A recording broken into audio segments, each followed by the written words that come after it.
चलिए, तो क्या आप बिहार दरोगा में इस बार टॉपर बनना चाहते हो? तो आइए इस बार मैं आपको टॉपर बनाता हूँ। कैसे? तो आपको करना ये है, जितना मैं बोल रहा हूँ और जितना दे रहा हूँ सब कुछ फ्री है, एक भी पैसा नहीं लग रहा है आपको यूट्यूब पे। ये मास्टर वीडियो है एनवायरनमेंट एंड इकोलॉजी का, देख लेना, सारे क्वेश्चंस बन जाएंगे। इसमें PYQs में है पूरे तरीके से, सिर्फ दरोगा का नहीं, दरोगा के सारे क्वेश्चंस तो है ही। अभी तक जितने भी दरोगा के एग्जाम हुए हैं उनके सारे क्वेश्चंस है इस वीडियो में मैं करवाया हूँ। उसके बाद भी बिहार में अलग अलग जो एग्जाम्स हुए हैं उनके सारे क्वेश्चंस, और सबसे बड़ी बात है लास्ट में शॉर्ट नोट्स है 10 से 12 पेज का, उसका कंपाइलेशन। पूरा सारी चीज़ें आपको एक ही वीडियो में मैं कंपाइल करके दे दिया हूँ। पूरा देख लीजिएगा, लगभग वीडियो ये 2 घंटा का है। 2 घंटा टाइम निकाल के वीडियो को शुरू से लेकर अंत तक देख लीजिएगा।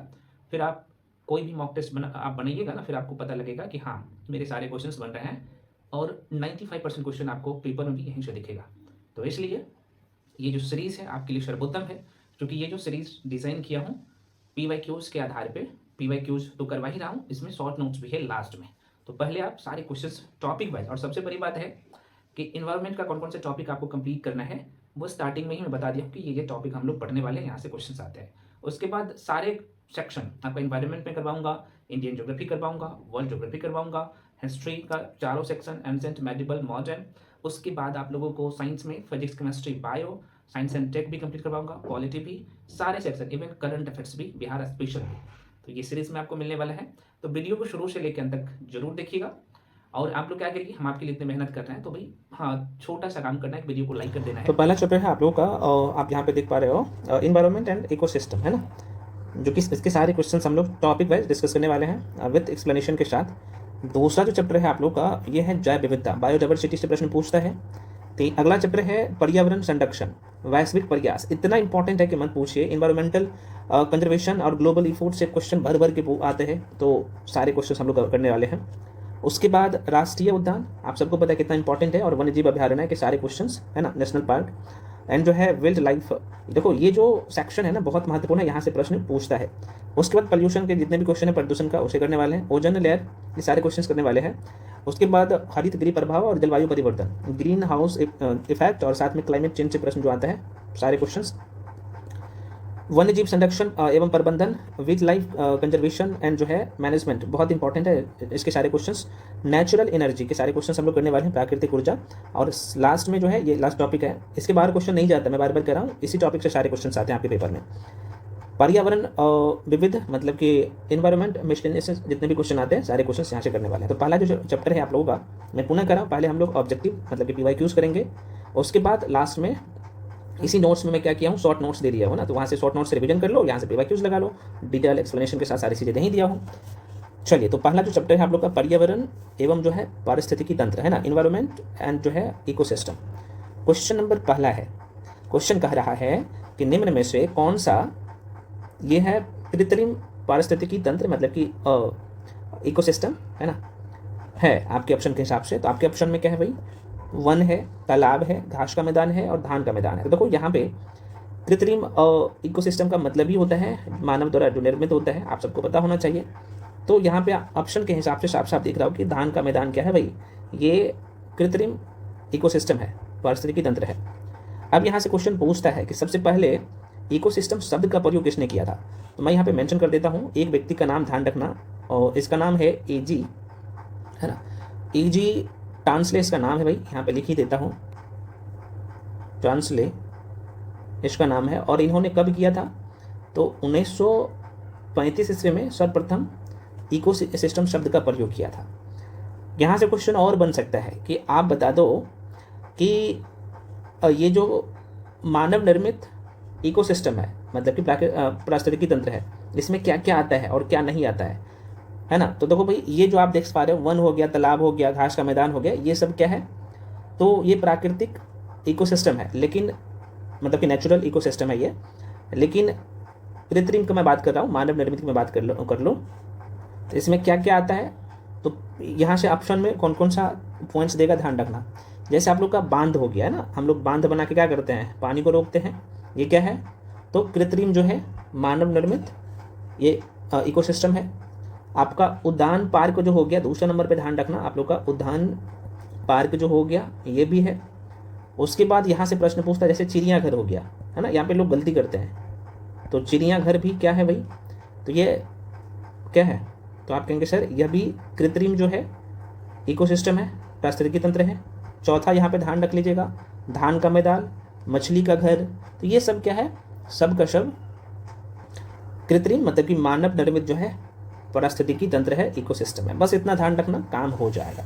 आशा करते हैं प्राकृतिक और कृत्रिम दोनों पारिस्थितिकी तंत्र में क्या अंतर है, ये ध्यान रखना कि भाई इकोसिस्टम का सर्वप्रथम किसने प्रयोग किया था और कब किया था, यहाँ से प्रश्न पूछे जा सकते हैं। हालांकि मैं डिटेल में लिख चुका हूँ आपके नोट्स में। अगला प्रश्न है, क्वेश्चन कह रहा है कि इकोसिस्टम का जो है कौन सा घटक प्राकृतिक को क्या करता है, तो ये साफ बनाए रखने का कार्य करता है। वेरी वेरी इंपॉर्टेंट क्वेश्चन है, तो यह भी ध्यान रखिएगा। तो बिल्कुल जो लोग आंसर टिक कर रहे हो, अब घटक बिल्कुल सही है, ठीक है। तो राइट आंसर क्या हो जाएगा, अब घटक हो जाएगा। देखिए पारिस्थितिकी तंत्र के जो है ना, ये 3 घटक है, एक है जैविक, दूसरा है अजैविक और तीसरा है ऊर्जा, है ना। तो पारिस्थितिकी तंत्र 3 घटकों से बना होता है। कौन कौन सा, एक जैविक, दूसरा अजैविक और तीसरा है ऊर्जा।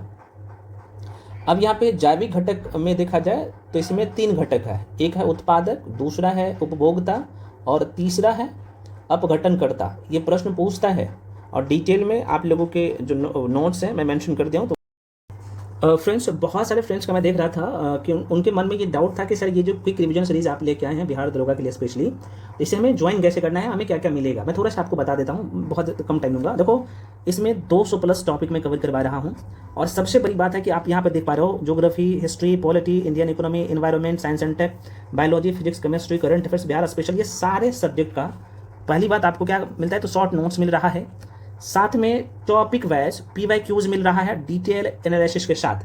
तो यार आपके लिए ये कह सकते हो ना बहुत ही इंपॉर्टेंट है, और आप इसे रिवीजन करके 1 सप्ताह में आप में सारी चीज़ें दिखेगा।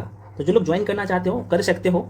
और अच्छा मैं थोड़ा सा दिखा देता हूँ कि शॉर्ट नोट्स कैसे तैयार किया गया। तो देख सकते हो इसमें पहले क्या किया गया, टॉपिक है, इसमें सब टॉपिक भी है, एकदम शॉर्ट नोट्स। ये 10 इन्वायरमेंट वाला सेक्शन है, सारे सेक्शन का आपको ऐसा ही मिलता है। तो शॉर्ट नोट्स आपको यहाँ पे दिया जा रहा है, और जैसे ही नीचे जाओगे ना, ये 10 से 12 पेज है, और उसके बाद जैसे नीचे जाओगे तो आपको टॉपिक वाइज PYQs मिल जाएगा। यहाँ पर डिटेल एक्सप्लेनेशन के साथ आप देख सकते हो ऑब्जेक्टिव के रूप में, है ना। टॉपिक वाइज यहाँ पे आपको इसी सीरीज में मिल रहा है। तो जो लोग ज्वाइन करना चाहते हो तो कैसे ज्वाइन करना है, जैसे आप यहाँ पे देख सकते हो इस टॉपिक का। और देखो इसका कुछ लोग बोल रहे थे सर इसका एक्सप्लेनेशन दिखा दीजिए, तो भाई मेरे भाई एक्सप्लेनेशन एकदम उम्दा तरीके से दिया गया है, ठीक है। जैसे आंसर है, ऊपर में क्वेश्चन है, नीचे में आंसर है, और डिटेल एक्सप्लेनेशन के साथ आपको PYQs मिल रहा है। और ये कहीं नहीं मिल रहा है, सिर्फ आपको मैं प्रोवाइड करवा रहा हूँ। तो जो लोग ज्वाइन करना चाहते हो ज्वाइन कर सकते हो। इसका नॉमिनल फी है, बहुत ही कम फी है, आप देख सकते हो। सिर्फ आप इसमें टोटल 12-13 सब्जेक्ट का मिल रहा है, और करंट अफेयर्स 12 महीने का शामिल कर दो तो ये 20 रुपये पर नोट्स आपको लग रहा है, ठीक है ना, आप समझ ही रहे हो। तो इसका फी मात्र 599 है। तो जो लोग ज्वाइन करना चाहते हो, ये जो नंबर आपको दिख रहा होगा स्क्रीन पे, मैं थोड़ा सा दिखा देता हूँ, ये इसी नंबर पे आपको क्या करना होता है, कॉल करके इन्फॉर्मेशन ले सकते हो, या फिर कॉल करने का जरूरत ही नहीं पड़ेगा। आप क्या करिएगा, इसी नंबर पे पेमेंट करके भेज दीजिएगा। और ये व्हाट्सअप नंबर भी है, यही नंबर मैं बोल देता हूँ 7319924130, यहाँ पे लिख देता हूँ, ठीक है। नंबर लिख लो जरा सा, ये नंबर है भाई 7319924130। इसी नंबर पे आपको पेमेंट करना होता है। पेमेंट करके स्क्रीनशॉट करके, ये व्हाट्सअप नंबर भी है, उसी पे भेज दीजिएगा। उसके बाद हम आपको बैच में जोड़ देंगे। जैसे मैं जोड़ूंगा तो आपको सारे सब्जेक्ट नोट्स का जो है ऑलरेडी डाउनलोड कर सकते हो, और इसका प्रिंट आउट करवा के मल्टीपल टाइम रिवीजन कर सकते हो, ठीक है।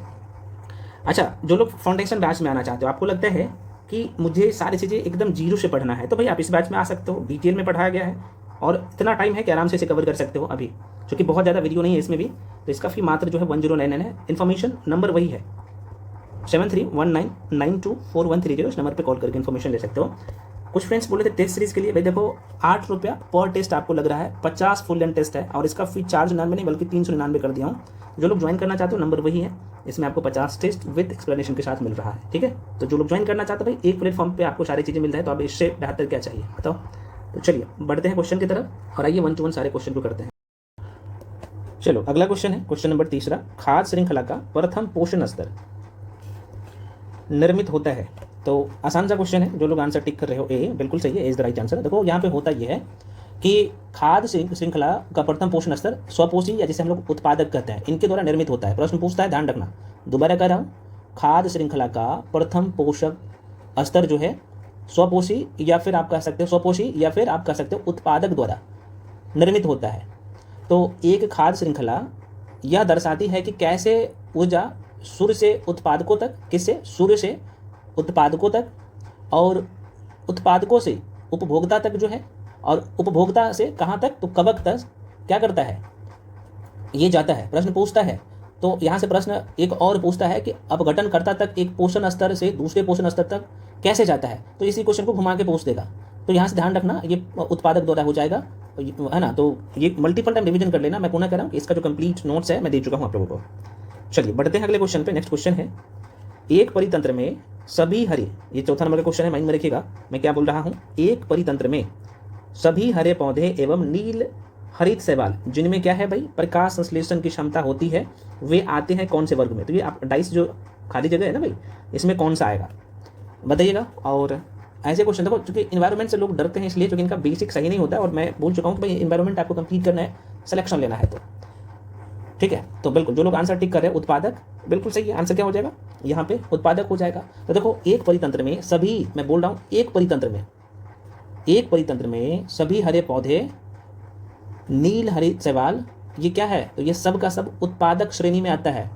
उत्पादक श्रेणी में कौन आएगा, तो हरे पौधे आएगा, और नील हरी शैवाल या नीले हरे जो है शैवाल, ये सब क्या किस में आता है, तो उत्पादक श्रेणी में आता है। और जो इस श्रेणी में आएगा तो जाहिर सी बात है प्रकाश संश्लेषण द्वारा अपना भोजन बनाते हैं। तो प्रश्न पूछता है घुमा फिरा के, है ना। तो उत्पादक जो होते हैं तो वो अपना भोजन प्रकाश संश्लेषण द्वारा बनाता है। मैं बार बार कह रहा हूँ, ध्यान रखिएगा, ठीक है। तो जो लोग उत्पादक आंसर टिक किए हो बिल्कुल सही है। इसका जो आंसर हो जाएगा ये ए हो जाएगा, ठीक है, कोई दिक्कत नहीं है, मैं इसका एक्सप्लेनेशन दे चुका हूँ। और ये भी प्रश्न पूछा गया है, यहाँ पे आप देख पा रहे हो। अगला क्वेश्चन है आपके सामने, निम्नलिखित में से कौन सा एक जो है, अब एक शब्द आपको दिखेगा, क्या पूछ दिया फिर से, एक प्राकृतिक परितंत्र नहीं है, प्राकृतिक परितंत्र नहीं है। तो वन तो है, अभी मैंने आपको दिखाया था, वन है, क्या है भाई, देखो नदी भी है ना, नेचुरल परितंत्र इकोसिस्टम ये भी है, रेगिस्तान भी नेचुरल है, लेकिन बगीचा मानव निर्मित है, कृत्रिम है, मानव द्वारा लगाया जाता है। आपने पढ़ा होगा, अभी मैंने पढ़ाया हूँ अभी। तो आंसर क्या होगा, D is the right answer, है ना। जो लोग डी आंसर टिक कर रहे हो वो बिल्कुल सही है। अब यहाँ पे आपके मन में क्वेश्चन आएगा कि भाई परितंत्र क्या होता है, थोड़ा सा समझ लीजिए, मैं मोटा मोटी तौर पे बता देता हूँ। देखो इकोसिस्टम की मैं बात कर लूँ, परितंत्र दो प्रकार के होते हैं, है ना, एक प्राकृतिक और एक कृत्रिम। तो प्राकृतिक क्या होगा, तो जाहिर सी बात है उसमें मानव का हस्तक्षेप नहीं होता है। जैसे आप लोग का नदी हो गया, तालाब की मैं बात कर लूँ, है ना, यहाँ पे मैं बात कर लूँ तो घास की मैदान की, तो ये सब मानव निर्मित नहीं होता है। कि प्राकृतिक रूप से, जैसे जंगल हो गया, आप सबको पता हो गया, वन हो गया, ये सब क्या है, तो ये प्राकृतिक परितंत्र है। कृत्रिम कौन सा होता है परितंत्र, तो आप कहेंगे सर ये मानव निर्मित हो गया। अभी मैं कुछ देर पहले बताया था ना, जैसे अगर पानी को रोकना है, नदी के पानी को रोकना है तो हम लोग बांध बना के रोकते हैं, तो चूंकि मानव द्वारा निर्मित है तो ये कृत्रिम हो गया, ठीक है। जैसे मैंने आपको बोला कि जैसे मछली का घर हुआ, है ना, आप देखेंगे तो चिड़िया घर हुआ, ये सब क्या है, तो ये कृत्रिम है, मतलब कि मानव निर्मित है, ठीक है। बगीचा हो गया, ये सब का सब क्या है, तो मानव निर्मित है, या फिर आप कह सकते हो कि कृत्रिम परितंत्र है।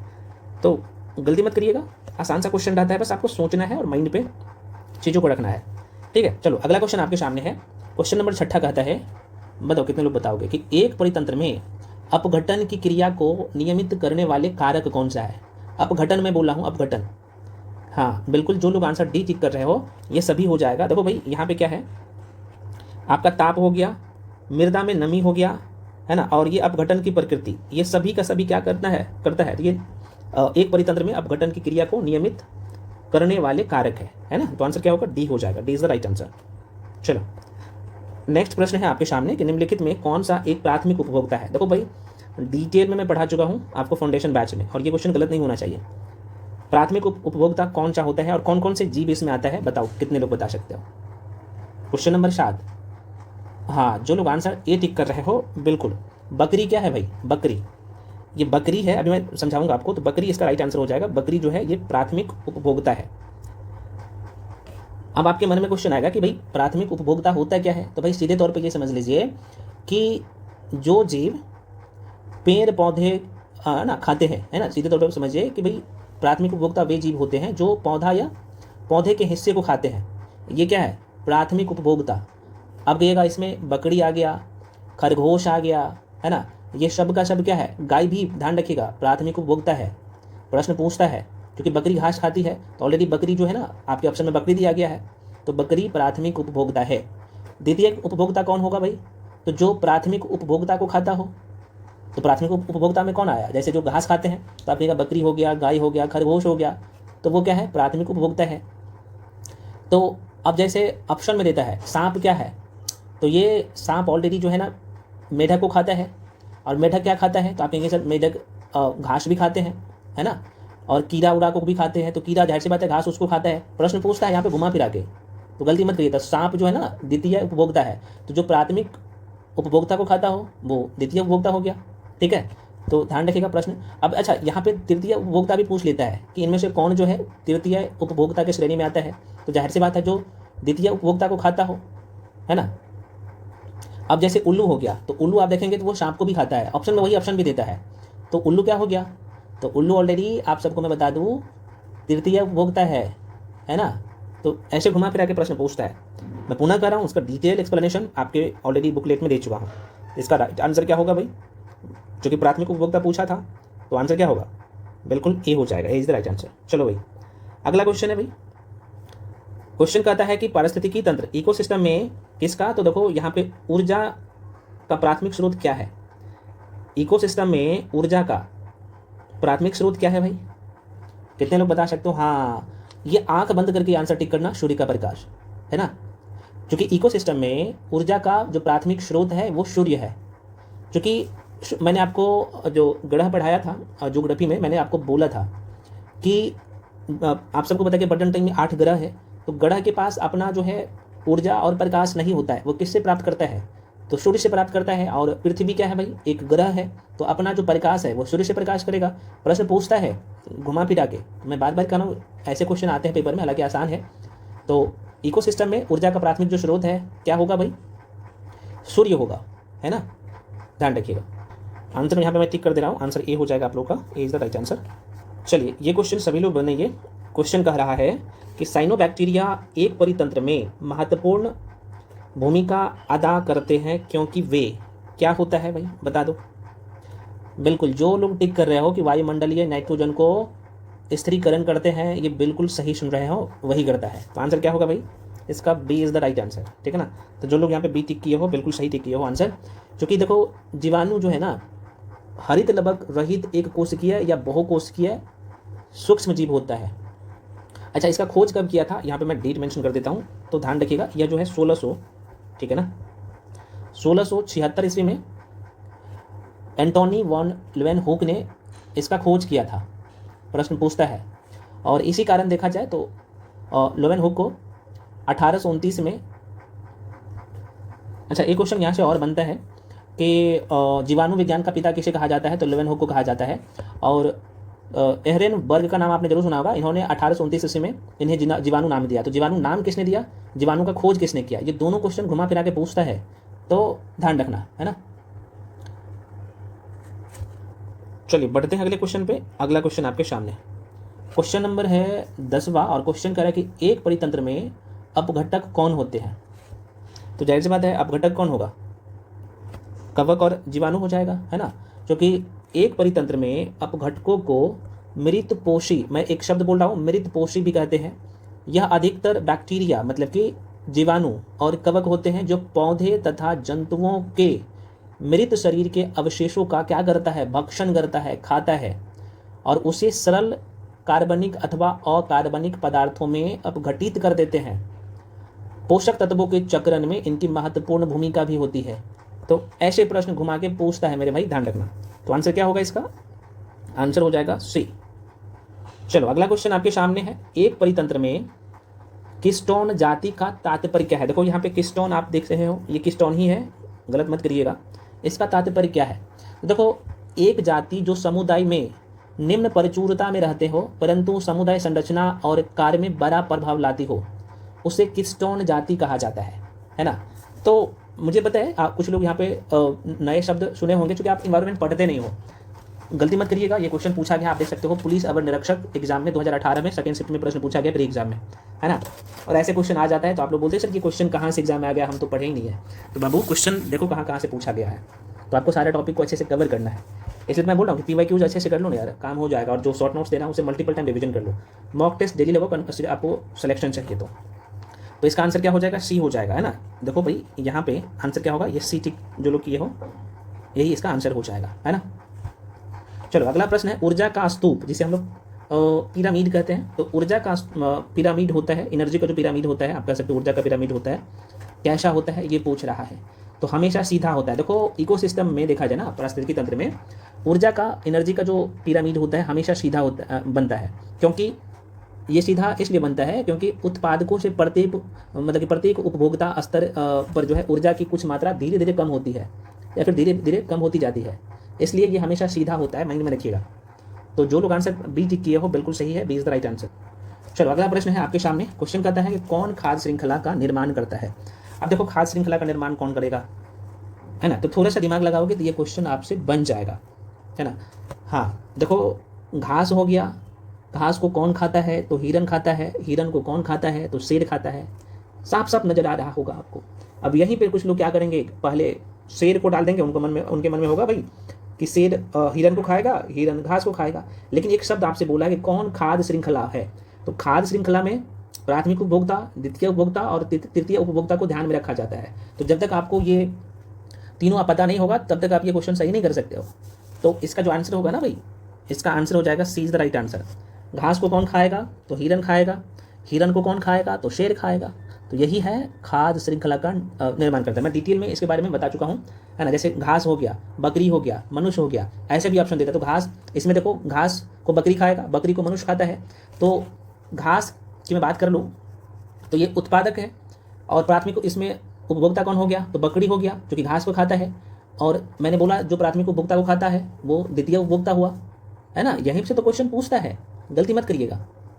हालांकि आंसर इसका जो है सी हो जाएगा, क्योंकि एक ही क्वेश्चन पे इतना टाइम दूंगा तो बड़ी लंबा चौड़ा। देखो ये क्वेश्चन ऑलरेडी पूछा गया है मेरे भाई उत्पाद अवनिरीक्षक एग्जाम में, जो already SIT exam 2000 excise SI का जो एग्जाम हुआ था 2019 में, ये प्रश्न पूछा गया। मैं बार बार कहूँ डिटेल एक्सप्लेनेशन आपको दे चुका हूँ। आपके जो PDF दिया हूँ, ये बुकलेट दिया हूँ, उसमें सब कुछ मेंशन है डिटेल में, सारी चीज़ें, ठीक है। तो उसे जाके कर लेने के बाद कंजूसी करोगे फिर आपको यही क्वेश्चन एग्जाम से बाहर निकलवा देगा, तो गलती मत करना। चलो अगला क्वेश्चन है आपके सामने। क्वेश्चन करे कि निम्नलिखित में से कौन जो है दिशात्मक खाद्य श्रृंखला का प्रतिनिधित्व करता है। अब यहाँ पे बहुत सारे लोगों को समझ में नहीं आएगा सर ये दिशात्मक क्या होता है। तो देखो ऐसे क्वेश्चन आप ना जब एग्जाम में क्वेश्चन को सॉल्व करोगे ना तभी बना पाओगे, है ना। तो बिल्कुल यह इसका जो आंसर हो जाएगा, चूंकि ये घास होगा, हिरन होगा, शेर होगा, साफ साफ दिख रहा होगा। देखो घास की मैं बात करूँ ना, तो घास खाद्य श्रृंखला का प्राथमिक स्रोत होती है। हिरन शाकाहारी होते हैं जो घास खाता है, इसलिए प्राथमिक स्रोत से हिरन तक ऊर्जा प्रवाहित होती है। और मांसाहारी, आप सबको पता है कि शेर मांसाहारी है। देखो शाकाहारी, मांसाहारी और सर्वाहारी, ये तीनों चीज़ें मैं आपको साइंस वाला सेक्शन में NCERT पढ़ाया था, वहाँ पे बता दिया था। ये सारी चीज़ें एक दूसरे से लिंक है।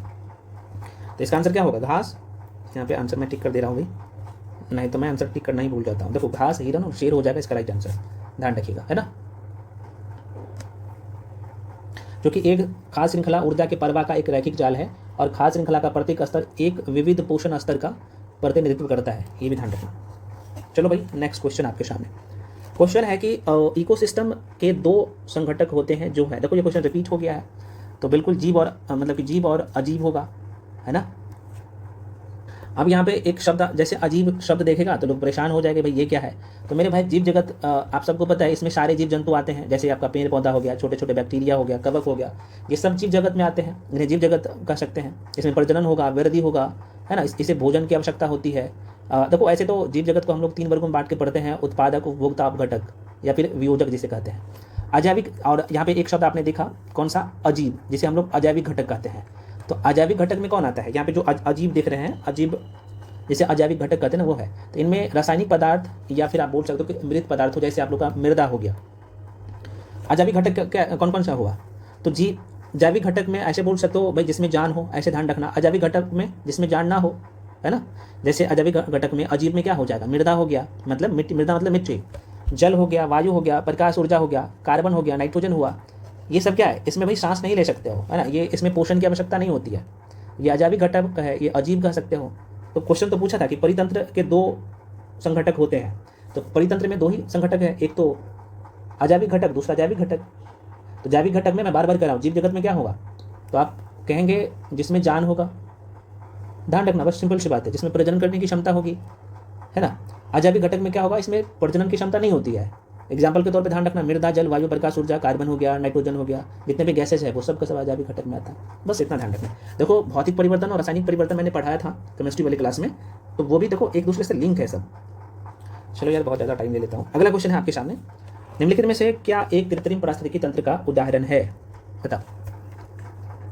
तो जो लोग आंसर टिक कर रहे हो, फसल का खेत बिल्कुल सही है। देखो निम्नलिखित में से क्या एक कृत्रिम इकोसिस्टम का उदाहरण है, पारिस्थितिकी तंत्र का उदाहरण है, तो आंसर क्या होगा, डी होगा। देखो फसल क्षेत्रों को जो है कृत्रिम, मैं बोला हूँ एक शब्द बोला हूँ कृत्रिम, और कृत्रिम पारिस्थितिकी तंत्र के रूप में जाना जाता है फसल क्षेत्रों को, क्योंकि फसल मानव निर्मित होता है, आपको पता होना चाहिए, मानव द्वारा लगाया जाता है। साफ साफ दिख रहा है आपके ऑप्शन में, क्योंकि यह मानव द्वारा प्रतिबंधित क्षेत्र होता है, या फिर क्षेत्र नहीं कहूँगा, प्रतिबंधित एरिया होता है। जितने में मानव फसल लगाएगा उतने में होगा, तो ध्यान रखना, हमें बताने की जरूरत नहीं है इसमें कौन कौन सा आएगा।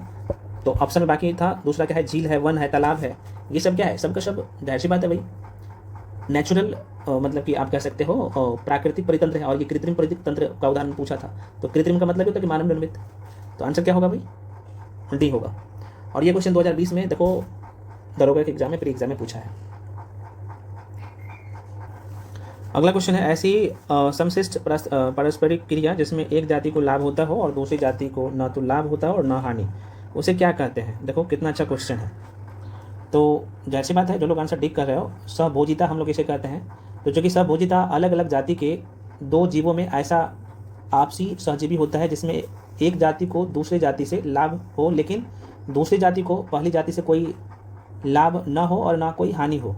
देखो ऐसे प्रश्न पूछता है, जैसे एग्जाम्पल के तौर पे शार्क के साथ अक्सर रेमोरा मछली जो होता है ना, ये यात्रा करती है। वे शार्क द्वारा शिकार किए गए जीवों को छोटे टुकड़े, उनके जो छोटे छोटे टुकड़े थे वो खाती है, और इससे रेमोरा मछली का नाम है ना, तो रेमोरा मछलियों को जो है तो लाभ होता है, लेकिन शार्क का इससे कोई लाभ नहीं होता है, ना कोई हानि होता है।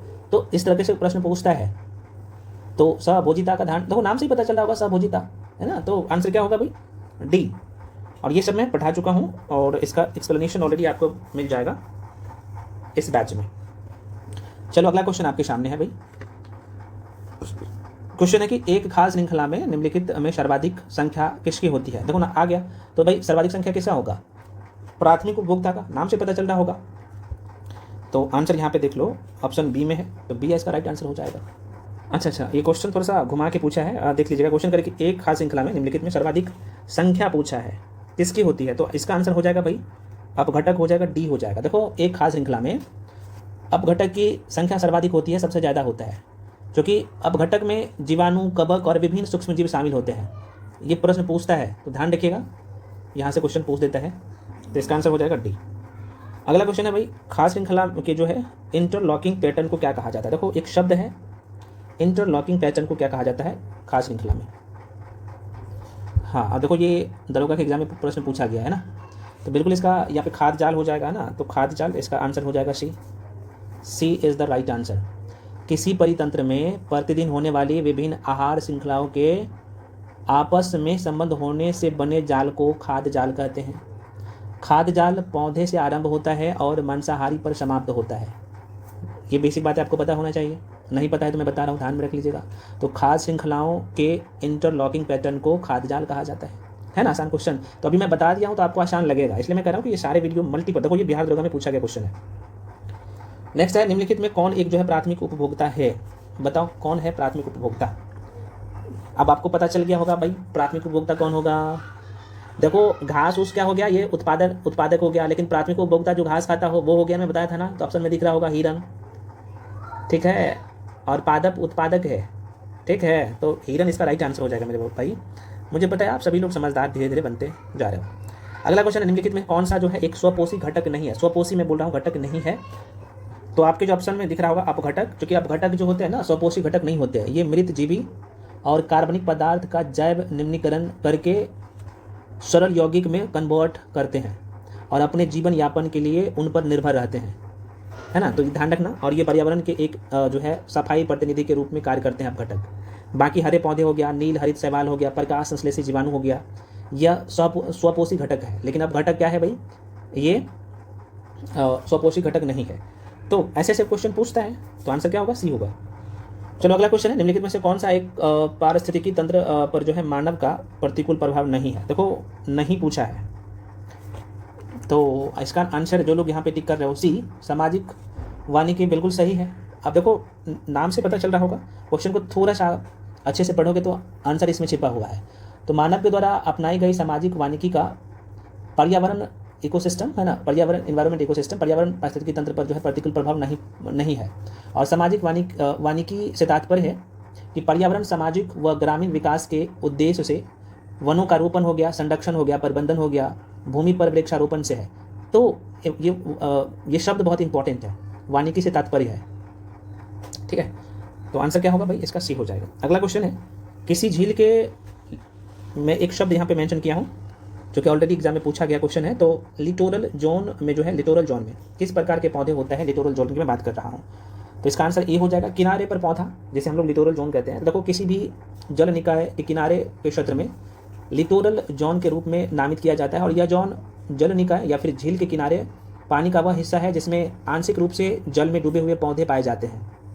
यह एक झील या तालाब का सबसे ऊंचा क्षेत्र होता है। तो जो कई बार लिटोरल जोन या लिटोरल जोन हालांकि देता है लिख के, तो थोड़ा सा ध्यान रखिएगा। आशा करते हैं इसका आंसर आप लोग समझ गए होंगे। तो आंसर क्या होगा भाई, ये हो जाएगा, किनारे पर पौधा। चलो मेरे भाई अगला क्वेश्चन है, जल के चक्र में कौन सी प्रक्रिया सम्मिलित नहीं होती है। मैं बोल रहा हूँ जल के चक्र में, हाँ संचलन नहीं होता, बाकी वर्षण, संघनन, वाष्पीकरण नाम से पता चल रहा होगा, तो इसमें हमें बताने की जरूरत नहीं है, संचलन नहीं होगा। अगला क्वेश्चन है, निम्न जंतुओं में कौन सा जंतु एक परितंत्र में एक समय में एक से अधिक पोषण स्तर में जो है प्रवेश कर सकता है। तो 25 का जो आंसर हो जाएगा ये गोरैया हो जाएगा, बाकी शेर, मेंढक, बकरी ये नहीं होगा। तो आंसर क्या होगा, गोरैया। अगला क्वेश्चन, निम्नलिखित में से कौन सी खाद्य श्रृंखला सही है। देखो खाद्य श्रृंखला, अब पहले क्या होगा मुझे पता है, सभी लोग आप जवाब देंगे सही से। क्वेश्चन सभी का सभी पूछा गया क्वेश्चन है। हाँ बिल्कुल, यहाँ पे पादप, टिंडा और पक्षी ये सही हो जाएगा भाई, सही आपसे बोला था। तो क्या हो रहा है मेरे भाई, ये ए हो जाएगा, ए इज द राइट आंसर, ठीक है। चलो अगला, उत्पादक यहाँ पे अगला क्वेश्चन देख लीजिएगा, ये उत्पादक और खाने के क्रम में क्या कहते हैं। देखो उत्पादक और खाने के क्रम को क्या कहते हैं, बताओ। खाद्य श्रृंखला कहेंगे भाई, साफ साफ आपको दिख रहा होगा। तो बिल्कुल जो लोग आंसर टिक कर रहे हो, खाद्य श्रृंखला। देखो खाद्य श्रृंखला जीवों की एक जो है श्रृंखला के माध्यम से पौधे से शुरू होकर प्राथमिक उपभोक्ता, द्वितीय या फिर तृतीयक उपभोक्ता एवं तृतीय उपभोक्ता के अपघटक तक खाद्य ऊर्जा का जो है एक स्तर से दूसरे स्तर तक जो है परिवाह को दर्शाती है ना। तो ये बेसिक बातें ध्यान रखना। तो उत्पादक और खाने के क्रम को क्या कहते हैं, खाद्य श्रृंखला कहा जाता है। खाद्य श्रृंखला में प्रत्येक पौष्टिक स्तर के बाद लगभग 90% ऊर्जा व्यय हो जाती है, और इस प्रकार ऊर्जा का केवल 10% भाग एक ऊर्जा स्तर से दूसरे ऊर्जा स्तर में क्या होगा, कन्वर्ट होता है, स्थानांतरित किया जाता है। ठीक है मेरे भाई, तो ऐसे ऐसे प्रश्न पूछता है पेपर में। आंसर इसका क्या होगा, ए हो जाएगा, खाद्य श्रृंखला हो जाएगा। चलो अगला क्वेश्चन है, निम्नलिखित में से कौन सा प्राकृतिक पर्यावरण का घटक, ये बोला है घटक नहीं है, शब्द को पकड़िए। देखो कौन सा नहीं होगा, है ना, 28 का। तो 28 है मेरे भाई, तो इसका आंसर हो जाएगा भाई यहाँ पे बांध हो जाएगा, है ना, यहाँ पे हो जाएगा बांध। बाकी हवा, वन, जल क्या है, तो प्राकृतिक पर्यावरण का घटक, दोबारा कर रहा हूँ, प्राकृतिक पर्यावरण का घटक हवा हो गया, है ना। प्राकृतिक पर्यावरण मैंने बोला ना वो अभी आपको, हवा, वन, जल ये सब क्या है, प्राकृतिक पर्यावरण हो गया। और लेकिन वही बांध हो गया, ये कृत्रिम हो गया, मानव द्वारा निर्मित है। तो साफ साफ दिख रहा होगा ऑप्शन में। चलो भाई नेक्स्ट क्वेश्चन है। क्वेश्चन है कि पर्यावरण के जैविक व अजैविक घटकों के अंतर संबंध अध्ययन कहलाता है, क्या कहलाता है बता दो मेरे भाई। बिल्कुल इकोसिस्टम, पारिस्थितिकी तंत्र कहते हैं, है ना, इकोसिस्टम, बिल्कुल आंसर ये हो जाएगा। आगे बढ़ जाते हैं, जैविक संसाधन का एक उदाहरण है, जैविक में बोल रहा हूँ, अजैविक नहीं बोल रहा हूँ, जैविक और अजैविक अभी मैं कुछ देर पहले बताया हूँ। जैविक में क्या होगा, उसमें रेस्पिरेशन की सारी चीज़ें होगा ना, वो खुद से सांस लेगा, उसमें प्रजनन होगा। अजैविक में वो सब नहीं होगा। अभी मैंने उदाहरण के तौर पर बताया, तो बता दो, प्राकृतिक गैस हो गया, पानी हो गया, वन हो गया, सौर ऊर्जा हो गया। तो क्या बोला है आपसे, जैविक, क्या बोला है आपसे कि जैविक संसाधन का, तो जैविक संसाधन में क्या हो गया, वन में पेड़ पौधा रहता है, आप सबको पता है भाई, तो जिसमें जनन करने की क्षमता हो वो जैविक संसाधन में आता है। बाकी प्राकृतिक गैस हो गया, पानी हो गया, सौर ऊर्जा हो गया, इसमें तो यार जनन करने की क्षमता थोड़ी ना होता है। तो आंसर क्या होगा, सी। ऐसे क्वेश्चन को सॉर्ट आउट करो ना, काम हो जाएगा। अगला क्वेश्चन है मेरे भाई, बताओ, शैवाल मैं क्या बोल रहा हूँ, शैवाल। शैवाल हो गया, जल पक्षी, बड़ी मछली और छोटी मछली से बनी आहार श्रृंखला को डीडीटी का सांद्रण किस जीव में जो है सबसे अधिक होगा? जलीय जीव में, शैवाल में, छोटी मछली में और बड़ी मछली में। बताइए 31 का, 31 का। तो जलीय पक्षी में होगा, आपसे कुछ दिख रहा होगा तो आंसर क्या होगा ये। जीव जो सूर्य के प्रकाश की उपस्थिति में अपना भोजन बनाते हैं कहलाते हैं, तो उसे हम लोग क्या कहते हैं? तो उत्पादक कहते हैं। आप बिल्कुल सही देख रहे हो। जो जीव सूर्य के प्रकाश की उपस्थिति में प्रकाश संश्लेषण क्रिया के द्वारा अपना भोजन बनाते हैं उसे हम लोग उत्पादक कहते हैं। उत्पादक में कौन आया? उत्पादक में कौन आया? तो हरे पौधे, हरे पेड़ पौधे, शैवाल, ये सब क्या है? उत्पादक है। अगला क्वेश्चन है, खाद्य श्रृंखला में उत्पादक प्रकाश मतलब कि सौर ऊर्जा को बदलते हैं। उत्पादक प्रकाश ऊर्जा को किस में बदलते हैं, है ना, सौर ऊर्जा को किस में बदलते हैं? अब देखो आसान सा क्वेश्चन है और ये थोड़ा सा घुमा दिया है, तो बिल्कुल रासायनिक ऊर्जा में कन्वर्ट करेगा। तो आंसर क्या होगा भाई? डी। जैव मंडल में रासायनिक पोषकों को चक्रण होता है जल द्वारा, वायु द्वारा, भूमि द्वारा और इनमें से सभी के द्वारा। तो बिल्कुल इसका आंसर जो है सभी के द्वारा होगा, जल द्वारा भी होगा, वायु द्वारा भी होगा और भूमि द्वारा भी होगा। आंसर डी हो जाएगा। आहार श्रृंखला में मौजूद मेढक, टिंडा, घास और सांप में यदि घास प्रथम पोषीय स्तर पर है तो तृतीय पोषीय स्तर पर होगा। देखो बहुत अच्छा क्वेश्चन है। आप प्राथमिक उपभोक्ता, द्वितीय उपभोक्ता और तृतीय उपभोक्ता का नॉलेज पता होना चाहिए और कौन आता है इस कैटेगरी में, तभी इस क्वेश्चन को बाबू बना पाओगे। तो जो लोग आंसर 35 का जो है बी टिक किया हो ना, बिल्कुल सही टिक किया हो, है ना। आंसर क्या होगा? सांप। ठीक है, चलो मैं डिटेल में इसके बारे में मैं लिख दिया हूँ। घास उत्पादक हो गया, टिंडा प्राथमिक हो गया, और मेढक टिंडा को खाता है तो द्वितीयक हो गया, और मेढक को कौन खाता है? तो सांप खाता है, तो ये तृतीयक हो गया। ठीक है, तो ऐसे क्वेश्चन पूछता है यार। आंसर बी हो जाएगा। B is the right answer. प्राथमिक उपभोक्ता कौन सा हो गया? आप कहेंगे सर गाय, बकरी, हिरन, खरगोश। ठीक है, वो प्राथमिक उपभोक्ता कैटेगरी में आता है। टिंडा ये भी आता है, तो आपके ऑप्शन में टिंडा है? टिंडा नहीं है, कोई दिक्कत नहीं है। चलो बढ़ते हैं आगे। नेक्स्ट क्वेश्चन है, एक खास श्रृंखला के कुछ ही चरण होते हैं क्योंकि हर चरण पर जो है ऊर्जा क्या होता है? घटता है, बढ़ता है, क्या होता है इस कंडीशन में बताओ? तो बिल्कुल यह ऊर्जा का जो है घटता है इसमें। ठीक है ना। नेक्स्ट क्वेश्चन है मेरे भाई, एक पारिस्थितिकी तंत्र में जो है ऊर्जा का प्रवाह हमेशा कैसा होता है? तो बिल्कुल ए हो जाएगा, एक दिशीय होता है, ध्यान रखिएगा। बहुत अच्छा क्वेश्चन है। क्वेश्चन कह रहा है कि पारिस्थितिकी तंत्र शब्दावली किसने प्रस्तुत किया था? देखो आगे ना वो क्वेश्चन अभी मैं आपको बोला था कुछ देर पहले, एजी टांसले के नाम आपने जरूर सुना होगा, स्टार्टिंग में बोला था। और इन्होंने सर्वप्रथम कितने ईस्वी में किया था बताओ? पहला नंबर का क्वेश्चन मैं डिटेल एक्सप्लेनेशन के साथ बताया था। तो सारे क्वेश्चन बनते हैं। दूसरा जो चैप्टर है भाई आप लोग का बायोडाइवर्सिटी, जैव विविधता, ये सारे क्वेश्चन को हम लोग सॉल्व करते हैं। ये देखते हैं 1 to 1। देखिए बहुत सारे फ्रेंड्स का ये कमेंट आउट था कि सर हमें क्विक रिवीजन सीरीज में कंप्लीट जो है ये स्टडी मटेरियल कैसे मिलेगा? तो देखो भाई इसका जो है बहुत ही नॉमिनल फी है, मात्र 599 रुपया। तो जो लोग ज्वाइन करना चाहते हो ना इसमें, देखो इसमें सारे सब्जेक्ट का आपको शॉर्ट नोट्स मिलेगा और PYQs में अभी जो करवा रहा हूँ वो सबका डिटेल एक्सप्लेनेशन के साथ कंप्लीट आपको टॉपिक वाइज और सेक्शन वाइज PYQs मिलता है। तो शॉर्ट नोट्स तो मिलता ही मिलता है ना। और इसमें 200 प्लस टॉपिक कवर करवाया जा रहा है इस सीरीज में। तो जो लोग ज्वाइन करना चाहते हो ना इसे, तो ये जो नंबर आपको दिख रहा होगा, मात्र फी अभी 599 है। तो आप क्या करिएगा, इस नंबर पे 7319924130 इस नंबर पे पेमेंट करके भेजिएगा। उसका स्क्रीनशॉट करके भी इसी नंबर पे भेजिएगा, ठीक है। उसके बाद मैं आपको बैच में जोड़ दूंगा और उसमें आप सारे सेक्शन का कंप्लीट नोट्स आप वहाँ से ले पाएंगे और उसे प्रिंट आउट करवा के, और मैं वीडियो तो दे ही रहा हूँ। तो इसमें क्या मिलेगा आपको, तो मैंने आपको बोलते हूँ सारी चीज़ें, है ना। प्रत्येक विषय का आपको नोट्स मिलेगा, उसका कंप्लीट मास्टर वीडियो मिलेगा। इसमें PYQs भी ऑलरेडी टॉपिक वाइज शामिल है, और शॉर्ट नोट्स सारे सब्जेक्ट का मिलेगा। 12 से 15 पेज कराता है, जो कि मल्टीपल टाइम रिवीजन जल्दी कर सकते हो, ठीक है। तो इस बैच में आ सकते हो जो लोग आना चाहते हो। तो इस बैच का नाम ही है क्विक रिवीजन सीरीज, है ना। पेमेंट आप गूगल पे, फ़ोन पे, पेटीएम किसी भी माध्यम से कर सकते हो। मैं बता चुका हूँ सारी चीज़ें। अच्छा, बहुत सारे फ्रेंड्स का ये था कि सर, चूँकि उनके मन में है कि सर अगर हम बिहार SI का जो फाउंडेशन बैच है उसमें ज्वाइन करना चाहते हैं तो कैसे करें। देखो भाई उसका जो फ़ी है 1099 है। इसमें आपको सारे सब्जेक्ट का हैंड रिटेन नोट्स और कंप्लीट वीडियो भी मिलता है डिटेल में, और बहुत ज़्यादा वीडियो नहीं होता है। मान लो कि आप एंशिएंट हिस्ट्री पढ़ रहे हो, 12 से 15 वीडियो, और बहुत अच्छे से तैयारी कर दिया गया, एक भी क्वेश्चन उसके बाहर नहीं जाएगा। करंट अफेयर्स मंथली वाइज करवाएंगे, तो सारे सब्जेक्ट आपको उसमें मिल रहा है। तो जो लोग इस बैच को ज्वाइन करना चाहते हो आप इसे भी ज्वाइन कर सकते हो। जो भी इन्फॉर्मेशन चाहिए नंबर वही है, यहाँ पे आपको दिख रहा होगा 7319924130। इसी नंबर पे कॉल करके इन्फॉर्मेशन दे सकते हो कोर्स के रिगार्डिंग, और पेमेंट करके भी इसी नंबर भेजिएगा। व्हाट्सअप नंबर भी यही है। तो उसके बाद आपको बैच में ऐड कर दिया जाएगा। देखो कुछ फ्रेंड्स बोल रहे थे सर टेस्ट, तो भाई टेस्ट ऑलरेडी 50 टेस्ट ऑलरेडी आप लोगों के बीच में लेके आ चुका हूँ, और इसका फ़ी जो है 399 कर दिया हूँ। अगर आप देखोगे ना तो एक टेस्ट का फ़ी मात्र 8 रुपया होता है और फुल लेंथ टेस्ट है 50 टेस्ट, तो इसे भी ज्वाइन कर सकते हो, नंबर वही है। ठीक, तो एक प्लेटफॉर्म पे आपको सारी चीज़ें मिल रहा है, तो जो लोग ज्वाइन करना चाहते हो आप ज्वाइन कर सकते हो। तो फ्रेंड्स अगला क्वेश्चन है भारत के सबसे, अब क्या बोल रहा है, ये दूसरा टॉपिक है, मैं बोल चुका हूँ जैव विविधता बायोडाइवर्सिटी से क्वेश्चन कैसे कैसे पूछे गए हैं, यहाँ पे देख लीजिएगा। ये सब का सब बिहार दरोगा में पूछे गए क्वेश्चन है, बिहार के तमाम एग्जाम में। तो भारत में सबसे उत्तरी दिशा में निम्न में से कौन सा जैव मंडल स्थित है। अब देखो इस क्वेश्चन का आप तभी आप अच्छे से सॉल्व कर सकते हो जब आपकी पकड़ अच्छे हो, और बिहार खासतौर पर भारत के मैप पे, है ना। तो हालांकि कितने लोग बता रहे हो, मैं देख रहा हूँ। हाँ ठीक है, बिल्कुल बिल्कुल, यहाँ पे बी हो जाएगा, कोल्ड डेजर्ट हो जाएगा, कोल्ड डेजर्ट, है ना।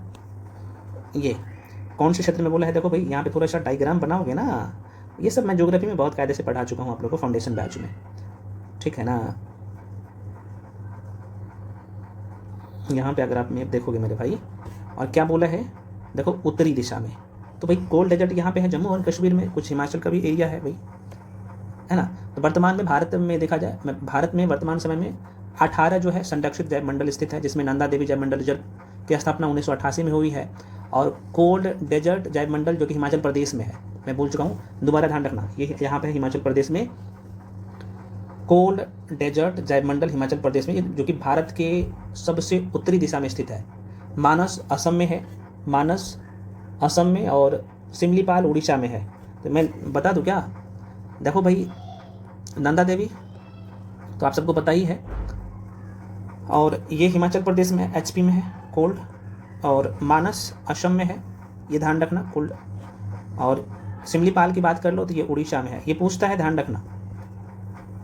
और नंदा देवी की बात कर ले तो ये भी उत्तराखंड में है, आप सबको पता ही होना चाहिए, ये उत्तराखंड में है ना।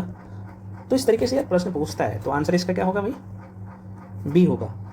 ठीक, चलिए फ्रेंड्स अगला क्वेश्चन है, हिमालय भालू तथा विशाल पंडा किन जातियों का उदाहरण है। और ये देखो बिहार दरोगा में 2023 में क्वेश्चन पूछा गया है, आप देख सकते हो, और वेरी वेरी इंपॉर्टेंट क्वेश्चन है, बताओ कितने लोग बता सकते हो। हिमालय भालू और विशाल पंडा, बिल्कुल ये जो लोग टिक कर रहे हो, देखो सुमेघ है ये, है ना, जाति का, देखो डी हो जाएगा इसका आंसर, ये वाला डी हो जाएगा। ये देखिए हिमालय भालू तथा विशाल पंडा जो कि सुभेग या सुमेघ बोल सकते हो जातियों का उदाहरण है। इनका वर्गीकरण IUCN द्वारा किया जाता है। IUCN प्राकृतिक या प्रकृति के संरक्षण की दिशा में काम करने वाली संस्था है IUCN बहुत कायदे से मैं पढ़ा चुका हूँ। इसकी स्थापना, अच्छा IUCN की स्थापना जो किया गया था, ध्यान रख लीजिएगा, एक मिनट, IUCN की स्थापना जो किया गया था मेरे भाई 1948 ईस्वी में। अच्छा IUCN का फुल फॉर्म क्या होता है, तो आप कहेंगे international union for conservation of nature होता है ना, बहुत कायदे से मैं पढ़ा चुका हूँ इसके बारे में। और इसकी मुख्यालय देखा जाए तो ग्लैंड जो कि स्विट्जरलैंड में है, ये भी पूछता है। तो हिमालय भालू और विशाल पंडा इसी में आता है, सुमेघ जातियों में। ठीक, डी हो जाएगा इसका राइट आंसर। अगला क्वेश्चन, निम्नलिखित में से कौन सा स्थल जो है भारत में जैव विविधता तप्त, मतलब जिसे हम लोग ना कहते हैं कि भाई हॉट स्पॉट है, जैव विविधता हॉट स्पॉट है, बताओ 41 का, बिल्कुल पश्चिमी घाट, बहुत कायदे से मैं पढ़ा चुका हूँ ये इंडियन ज्योग्राफी में भी, ठीक है ना। तो जो पश्चिमी घाट है, ये पश्चिमी घाट है और ये पूर्वी घाट है, सभी को पता है। तो जैव विविधता हॉट स्पॉट एक ऐसा जैव भौगोलिक क्षेत्र होता है जहाँ पर्याप्त मात्रा में जैव विविधता पाई जाती है, और वह किसी प्रकार के मानवीय क्रियाकलापों के कारण संकट में आ गई हो, उसे हॉट स्पॉट जैव विविधता क्षेत्र कहते हैं। तो प्रश्न पूछता है, ठीक है ना, तो पश्चिमी घाट और पूर्वी घाट दोनों इसमें आता है। तो देखो पूर्वी घाट भी है, लेकिन पहले पश्चिमी घाट आएगा, उसके बाद पूर्वी घाट आएगा। तो भारत में या फिर भारत के दो क्षेत्रों को जो है, दोबारा सुनिए, 1988 ईस्वी में एक डेट ध्यान रखना, 1988 ईस्वी में भारत के दो क्षेत्रों को जैव विविधता हॉट स्पॉट घोषित किया गया। एक तो आप लोग का पश्चिमी घाट हो गया, ये पश्चिमी घाट है भाई, और ये पूर्वी घाट है, ठीक है। तो ये दोनों है, ठीक। डॉक्टर नॉर्मन का नाम आपने जो सुना होगा ना, तो सबसे पहले पश्चिमी घाट को किया गया, उसके बाद पूर्वी घाट को किया गया। तो आंसर क्या होगा, ये यहाँ पे पश्चिमी घाट होगा, आंसर क्या होगा, डी हो जाए। चलो भाई अगला क्वेश्चन है, जैव विविधता शब्द किसने दिया, बता दो भाई। बिल्कुल रोजन का नाम आपने जरूर सुना होगा, तो वाल्टर रोजन नाम ध्यान रखना, आंसर ये हो जाएगा वाल्टर रोजन, यहाँ पे ऑप्शन में आपको दिखेगा, है ना। तो आंसर सी होगा। अगला क्वेश्चन, निम्नलिखित में से कौन सा क्षेत्र जैव विविधता का शीर्ष स्थल है? बायोडाइवर्सिटी का जो है शीर्ष स्थल है भाई, ये पूछ रहा है। 4-3 का बता दो। बिल्कुल, यहाँ पे जो लोग बीटी कर रहे हो पश्चिमी घाट, अभी आपने देखा। तो ऐसे क्वेश्चन पूछता है ना, भारत में जैव विविधता की दृष्टि से कौन सा तप्त स्थल में शामिल है, हॉट स्पॉट में शामिल है? तो पश्चिमी घाट और पूर्वी घाट दोनों आप सबको पता ही है। तो देखो ऑप्शन के हिसाब से आपको आंसर टिक करना है। तो पहले पश्चिमी घाट मैं बोला हूँ ना, तो पहले पश्चिमी घाट, ठीक ना। देखो अगर इसका श्रृंखला बनाने के लिए देगा ना, तब आप और क्या करना है, तो चूंकि भारत में जैव विविधता जो हॉट स्पॉट क्षेत्र है वो पहले हिमालय का रखना। मैं थोड़ा सा बता देता हूँ, ये अगर हिमालय रहेगा ऑप्शन में तो पहले नंबर पे हिमालय हो जाएगा। दूसरे नंबर पे उसको रखना भाई पश्चिमी घाट को रखना। तीसरे नंबर पे पूर्वी घाट को रखना, ठीक है, या फिर ऐसे बोल सकते हो पूर्वी घाट, और उसके बाद इंडो वर्मा क्षेत्र, इंडो वर्मा वाला क्षेत्र, और चौथे नंबर पे या पांचवें नंबर पे सुंडालैंड क्षेत्र। ये सब मैं डिटेल में लिख दिया हूँ कहाँ पे, तो ये जो नोट्स दूंगा वहाँ पे मैं मेंशन कर दिया हूँ, तो पढ़ लेना अच्छे से, मैं बार बार कह रहा हूँ। अगला क्वेश्चन है भाई, सबसे अधिक संख्या एवं भारी विविधता लिए हुए वनस्पति एवं जीवों का जो है पाया जाने वाला जो है संभव है। अच्छा क्वेश्चन है, बता। बिल्कुल बी हो जाएगा। उष्णकटिबंधीय घास के मैदान, बहुत कायदे से मैं पढ़ा चुका हूँ, और ये देख लीजिएगा एक बार। चलो भाई, अगला चैप्टर है हम लोगों का पर्यावरण संरक्षण और वैश्विक प्रयास, इन्वायरमेंट कंजर्वेशन और ग्लोबल इफोर्ट्स के सारे क्वेश्चन को सॉल्व करते हैं। ये तो क्वेश्चन है, यहाँ पे आप देख पा रहे हो कि विश्व पृथ्वी सम्मेलन प्रथम बार कहाँ हुआ था? कई बार क्वेश्चन पूछा गया है, विश्व पृथ्वी सम्मेलन प्रथम बार कब हुआ था?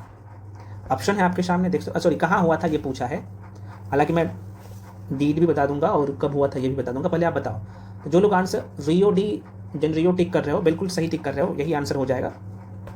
तो प्रथम बार यहीं पे हुआ था। देखो विश्व पृथ्वी सम्मेलन प्रथम बार जो है 3 से 14 जून 1992, ये डेट ध्यान रखना, 1992 ईस्वी में रियो डी जेनेरियो, ये ब्राजील में है। कहाँ पे है भाई? तो ये ब्राजील में है, रियो डी जेनेरियो ब्राजील में आयोजित किया गया था। और इस सम्मेलन में 100 से अधिक देशों के प्रतिनिधियों ने भाग लिया था। इंपॉर्टेंट है, पूछे जाते हैं। तो रियो सम्मेलन का नाम से भी इसे जाना जाता है, कई बार प्रश्न पूछा गया यहाँ से। इस सम्मेलन का मुख्य उद्देश्य है भविष्य की पर्यावरण संबंधी चिंताओं पर चर्चा करना, और जो भी समस्या है उस समस्या को दूर करना, इसका मुख्य उद्देश्य है। चलो भाई, अगला क्वेश्चन है, मृदा अपरदन को रोका जा सकता है कौन से माध्यम से? अब देखो आसान सा क्वेश्चन है, क्योंकि ऑप्शन ऐसे दिया गया है, लोग गलती कर देते हैं, तो भाई आपको नहीं गलती करना है। मृदा अपरदन को रोका जा सकता है तो वन रोपण के द्वारा किया जा सकता है, आसान सा क्वेश्चन है ना।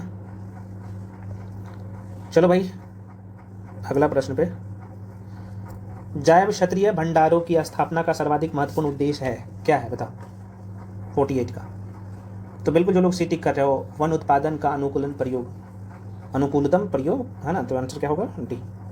अगला क्वेश्चन है, किसी मरु क्षेत्र में मृदा अपरदन को रोका जा सकता है? बहुत आसान का क्वेश्चन भाई। देखो मृदा अपरदन कैसे रोका जा सकता है? तो पेड़ लगाकर, वनारोपण द्वारा, है कुछ इस क्वेश्चन में। तो भाई अगला क्वेश्चन है मेरे भाई, प्रथम पर्यावरण संबंधी प्रदर्शन सूचकांक EPI कब प्रकाशित किया गया? बहुत अच्छा क्वेश्चन है, और ऐसे क्वेश्चन स्टैटिक जीके में आता है तो आप बोलते हैं ना सर क्वेश्चन कहाँ से आ गया। तो देखो भाई, प्रथम बार 2002 ईस्वी में किया गया था, ठीक है, तो गलती मत करिएगा। चलिए अगला क्वेश्चन है, प्रथम पर्यावरण संबंधी अच्छा ये तो मैं बता ही दूँ, 2002 ईस्वी में अभी बता दिया हो ना यार। ये अगला क्वेश्चन है भाई, ग्लोबल एनवायरनमेंट आउटलुक कौन जारी करता है? अब देखो ये क्वेश्चन आ गया, तो ये UNEP के द्वारा किया जाता है। वैश्विक पर्यावरण आउटलुक रिपोर्ट GEO, संयुक्त राष्ट्र पर्यावरण कार्यक्रम, इनके द्वारा जारी किया जाता है। तो आंसर क्या होगा? डी। देखो ये 2019 में दरोगा के एग्जाम में क्वेश्चन पूछा गया है। निम्नलिखित में से किस से जो है, अच्छा क्वेश्चन निम्नलिखित में से किस से रामसर प्रस्ताव संधि संबंधित है? अच्छा रामसर जो संधि है ना, वेटलैंड संबंधित है, ये पूछ रहा है 52 नंबर का। तो बिल्कुल ये आर्द्र भूमि संरक्षण से संबंधित। देखो ये क्वेश्चन ऑलरेडी 2021 में दरोगा के एग्जाम में प्रश्न पूछा गया है। आर्द्र भूमि भारत के किस क्षेत्र में है और कौन सा? तो तोषाकार वेटलैंड मतलब कि आर्द्र भूमि किस भारत के किस क्षेत्र में है? नाम से ही पता चल रहा होगा किस क्षेत्र में होगा भाई, लद्दाख वाला क्षेत्र में। आपको देखो चाइनीज वाला नाम आपको दिख रहा होगा ना, तो ये लद्दाख वाला क्षेत्र में है, बी हो जाएगा। अगला क्वेश्चन है भाई कि वर्ष जिसमें प्रथम पृथ्वी सम्मेलन आयोजित किया गया था। भाई मैंने आपको बोला था अभी, पृथ्वी सम्मेलन प्रथम बार कब किया गया था? 1992 में। अभी आपने देखा था ना भाई, 3 से 14 जून के आसपास में, मैंने बोला ना भाई, कौन से हो जाएगा। चलो अगला क्वेश्चन है मेरे भाई, निम्न से कौन सा 3R पर्यावरण रक्षा से जोड़े हैं? Very very important. देखो यहाँ पे सबसे आप देखो, एक तो रिड्यूस हो जाएगा, रीयूज हो जाएगा और रिसाइकल। बहुत इंपॉर्टेंट लाइन है, इसे रट लीजिएगा, प्रश्न पूछता है, ठीक है ना। सामने अच्छा, जो लोग पेड बैच में आना चाहते हो क्विक रिवीजन सीरीज वाले बैच में, तो उसमें क्या क्या मिलेगा मैं थोड़ा सा आपको बता देता हूँ। फ्रेंड्स आपको इस बैच में सारे सब्जेक्ट का, आप यहाँ पे देख पा रहे हो ज्योग्राफी, मैं थोड़ा सा जूम कर लेता हूँ, है ना। यहाँ पे आप देख पा रहे हो, और कलर थोड़ा सा चेंज कर लेता हूँ, ठीक है। जैसे ज्योग्राफी है ना, उसके बाद यहाँ पे history, polity, Indian economy, environment, science and tech, biology, physics, chemistry, current affairs, Bihar special, सारे सब्जेक्ट का शॉर्ट नोट्स यहाँ पे देख लीजिएगा, आपको शॉर्ट नोट्स मिलेगा, ठीक है। उसके बाद ये टॉपिक वाइज सारे सब्जेक्ट का PYQs एकदम जीरो से सब कुछ यहाँ पे मैं करवा रहा हूँ। आपको पता होगा ये जो आपको PYQs और शॉर्ट नोट्स मिल रहा है ना, ऐसा नहीं कि शॉर्ट नोट्स में दे रहा हूँ तो कहीं कहीं से क्वेश्चन वीडियो थ्रू करवा दूंगा, नहीं, 1 to 1 सब करवा रहा हूँ। तो जो लोग ज्वाइन करना चाहते हो, इसका फी अभी ऑफर चल रहा है, मात्र 599 है। तो जो लोग ज्वाइन करना चाहते हो कर सकते हो। इसके लिए करना क्या पड़ेगा, देखो इसमें जो लोग करंट अफेयर से डरते हो ना भाई, सब कुछ इसमें इंक्लूड है। तो इसका फी मात्र 599 है, 599 है। आप कहीं भी पढ़ चुके हो ना यार, इस सीरीज में आपको ज्वाइन करना चाहिए, या फिर आप खुद से भी कर सकते हो अगर आपको लगता है आपके पास शॉर्ट नोट्स है ना, तो आप उसको करिए, क्योंकि मल्टीपल टाइम रिवीजन करना जरूरी है। और इस शॉर्ट नोट्स का मैं कहानी बता ही दिया हूँ कि भाई 12 पेज 15 पेज का है, और वो चीज़ें माइंड में रहना चाहिए और एग्जाम में डायरेक्टली क्वेश्चन दिखेगा, है ना। तो ये है, और PYQs का कितना इंपॉर्टेंस है आपकी परीक्षा के लिए आप लोग समझ ही रहे। तो ये सब मैं इस बार करवा रहा हूँ, करंट अफेयर्स में शामिल है, करंट अफेयर्स का भी शॉर्ट नोट्स इसमें आपको दिया जा रहा है। तो जो लोग ज्वाइन करना चाहते हैं इस बैच को, ये नंबर है 7319924130। इस नंबर पे क्या कर सकते हो, कॉल कर भी सकते हो, कॉल करने की जरूरत भी नहीं पड़ेगा यार, मैं बता ही देता हूँ। आप पेमेंट करके इसी नंबर पे भेज दीजिएगा, व्हाट्सअप नंबर भी ये है। पेमेंट आप गूगल पे, फोन पे, पेटीएम किसी माध्यम से कर सकते हो, है ना। और उसका स्क्रीनशॉट भी इसी नंबर पे पेमेंट करने के बाद भेजिएगा, उसके बाद हम आपको बैच में जोड़ देंगे, ठीक है ना। और सारे नोट्स मतलब कि जो बुकलेट है आराम से प्रिंट आउट करवा सकते हैं, मल्टीपल टाइम रिविजन कर लीजिएगा। और वीडियो तो मैं देख ही रहा हूँ फ्री में आपको यूट्यूब पे, ठीक है। चलो जो लोग फाउंडेशन बैच में, जिनको लगता है कि भाई मेरा साइंस बहुत ज़्यादा वीक है ना, मुझे अच्छे से पढ़ना है, तो आप फाउंडेशन बैच में आ सकते हो। और उसका फी भी 1099 कर दिया हूँ, ठीक है ना। तो आप अपने हिसाब से ज्वाइन, लेकिन ये जो कहीं भी पढ़ चुके हो ना, तो ये बैच आपके लिए सर्वोत्तम है। इससे मतलब आप देख सकते हो लगभग 200 प्लस टॉपिक में कवर करवा रहा हूँ। तो कहीं भी पढ़ चुके हो, मेरे साथ भी फाउंडेशन बैच में हो, तो ऊपर भी आपको इस बैच में आना चाहिए।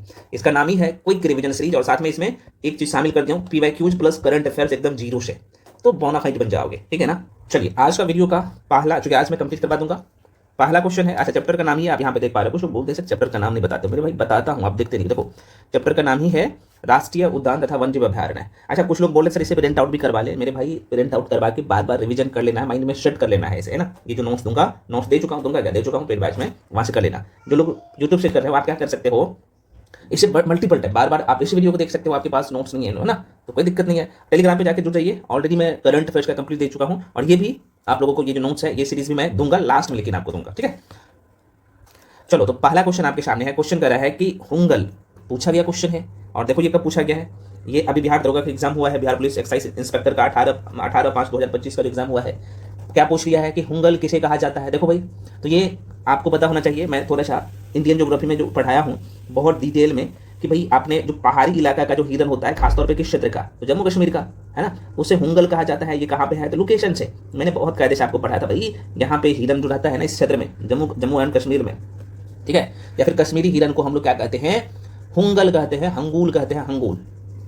और इस ये जो हिरन होता है ना, ये कश्मीरी, जिसे हम लोग मतलब कि हंगूल कहते हैं, ये 12 सिंग वाले हिरन होता है, ध्यान रखना।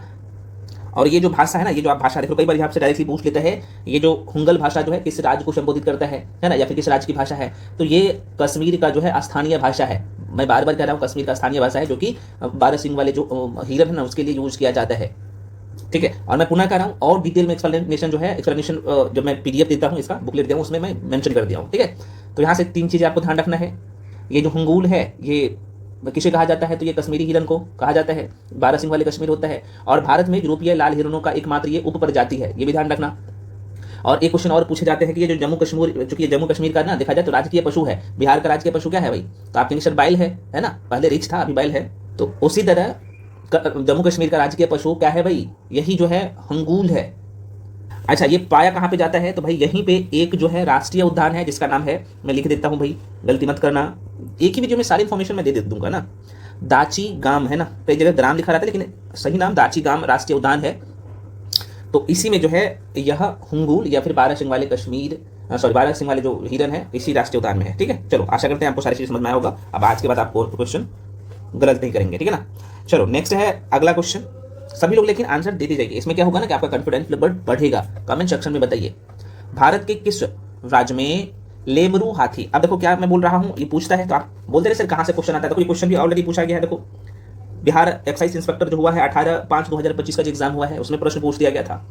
तो लेमरू हाथी, अब देख सकते हो एनवायरमेंट का क्वेश्चन अभी देख लिया ना, पूछा गया ना, देख सकते हो कितना। और मैं बोला हूँ ना कि लगभग 7 से 8 क्वेश्चन एनवायरमेंट का आता है, लोग विश्वास नहीं करता है, आता है। ये क्वेश्चन आप एग्जाम हॉल में गलत करके आ जाते हो, आपको पता ही नहीं चलता कि सर यहाँ पे कहाँ से क्वेश्चन आया। तो इन चीजों पर पकड़ बनाना है। हाँ, जो लोग यहाँ पे टिक कर रहे हो छत्तीसगढ़ बिल्कुल सही है, ठीक है।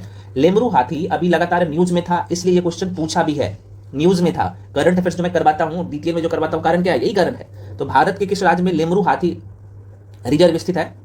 दोबारा सुनिए, लेमरू हाथी रिजर्व जो है किस राज्य में है? तो आप कहेंगे सर ये छत्तीसगढ़ राज्य में है, ठीक है। आंसर क्या होगा मेरे भाई? छत्तीसगढ़। लेमरू हाथी रिजर्व भारत के छत्तीसगढ़ राज्य में। अब यहाँ पे अगर जिला का नाम पूछ लेगा तो बता देना छत्तीसगढ़ कहाँ पे है, तो आपको पता है कि ये मध्य प्रदेश से अलग हुआ है। लोकेशन चलना चाहिए दिमाग में। तो ये जो है ना कोरबा, छत्तीसगढ़ राज्य में जो है एक जिला है कोरबा, कोरबा जिला में स्थित है ये टाइगर रिजर्व, लेमरू हाथी रिजर्व है ना, ये ध्यान रखना। अच्छा, इस रिजर्व को देखा जाए तो 2007 में, मतलब कि लेमरू हाथी रिजर्व को 2007 में केंद्र सरकार द्वारा, कब? तो 2007 में, ये ध्यान रखना, यहाँ पे लिख ही देता हूँ। ये जो है 2007 ईस्वी में, सॉरी, तो मैं ये बोला था ये जो लेमरू हाथी रिजर्व जो है, लेमरू हाथी रिजर्व की बात कर लूँ तो ये 2007 में केंद्र सरकार द्वारा जो है स्थापित किया गया था, आपको पता होना चाहिए। और ये लगभग देखा जाए तो 450 वर्ग किलोमीटर में फैला हुआ है। तो ये छत्तीसगढ़ में है। तो भाई किसी भी एंगल से अब आपसे प्रश्न पूछा जाए, क्योंकि अभी न्यूज में था तो हो सकता है यहाँ पे पूछा जाए, तो माइंड में रखिएगा। अगला क्वेश्चन आपके सामने, अमनगढ़ बाघ रिजर्व बहुत इंपॉर्टेंट है। और देखो ये 2024 में बिहार एसआई का जो मेंस एग्जाम हुआ था ना, उसमें पूछ लिया है मेरे भाई, देख लो। तो क्या पूछा है, ये सब रट लेना है। अमनगढ़ बाघ रिजर्व निम्नलिखित में से किस राज्य में स्थित है? बताओ आप लोग। हाँ, जो लोग आंसर टिक कर रहे हो अमनगढ़ के बारे में, क्या टिक कर रहे हो? मैं देख लेता हूँ कितने लोग सही जवाब दे पा रहे हो। जल्दी जल्दी यार आंसर टिक करो आप। हाँ, अमनगढ़ बाघ रिजर्व ना यूपी में है। बिल्कुल, जो लोग यूपी टिक कर रहे हो बिल्कुल सही है, यूपी वाले भैया सब सही टिक कर रहे हो, है ना।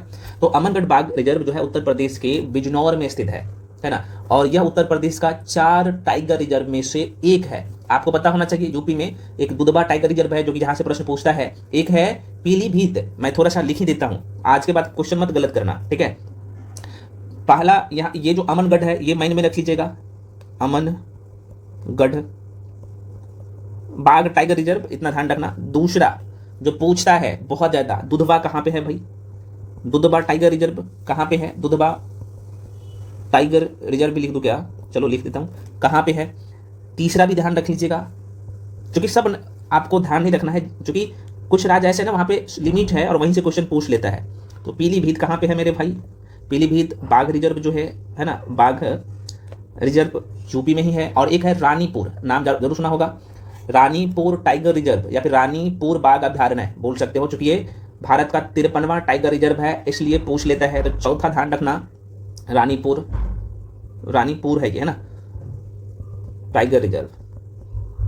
और ये रानीपुर प्रश्न पूछा जा सकता है। तो 53वां जो है, 53 नंबर का टाइगर रिजर्व है, तो बोलेगा कि भाई भारत का 53वां टाइगर रिजर्व कौन है? तो यही रानीपुर है। तो ये चारों कहाँ पे है मेरे भाई? तो यूपी में है। बस आप अमनगढ़, दुधबा, पीलीभीत, रानीपुर, बस याद हो गया। 3-4 बार आप भी बोल बोल प्रैक्टिस कर लो, अब यहाँ से क्वेश्चन कभी गलत ही नहीं होगा।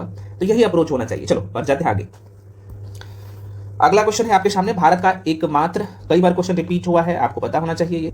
चलो, तो भारत का एकमात्र जो है तैरता हुआ राष्ट्रीय उद्यान कहाँ पे है? हमें बताने की जरूरत है इस क्वेश्चन को, नहीं है? तो आप कहेंगे सर बिल्कुल नहीं है, ये कौन सा इसका नाम है? तो आप कहेंगे इसका नाम है केबुल लामजाओ, केबुल लामजाओ, केबुल लामजाओ का किस राज्य में है ये भी बता दो। तो आप कहेंगे सर ये मणिपुर राज्य में है, ठीक है। मैं यहाँ पे वो नहीं बनाऊंगा, डायग्राम नहीं बनाऊंगा, ऑलरेडी मैं बहुत कायदे से पढ़ा चुका हूँ, ठीक है।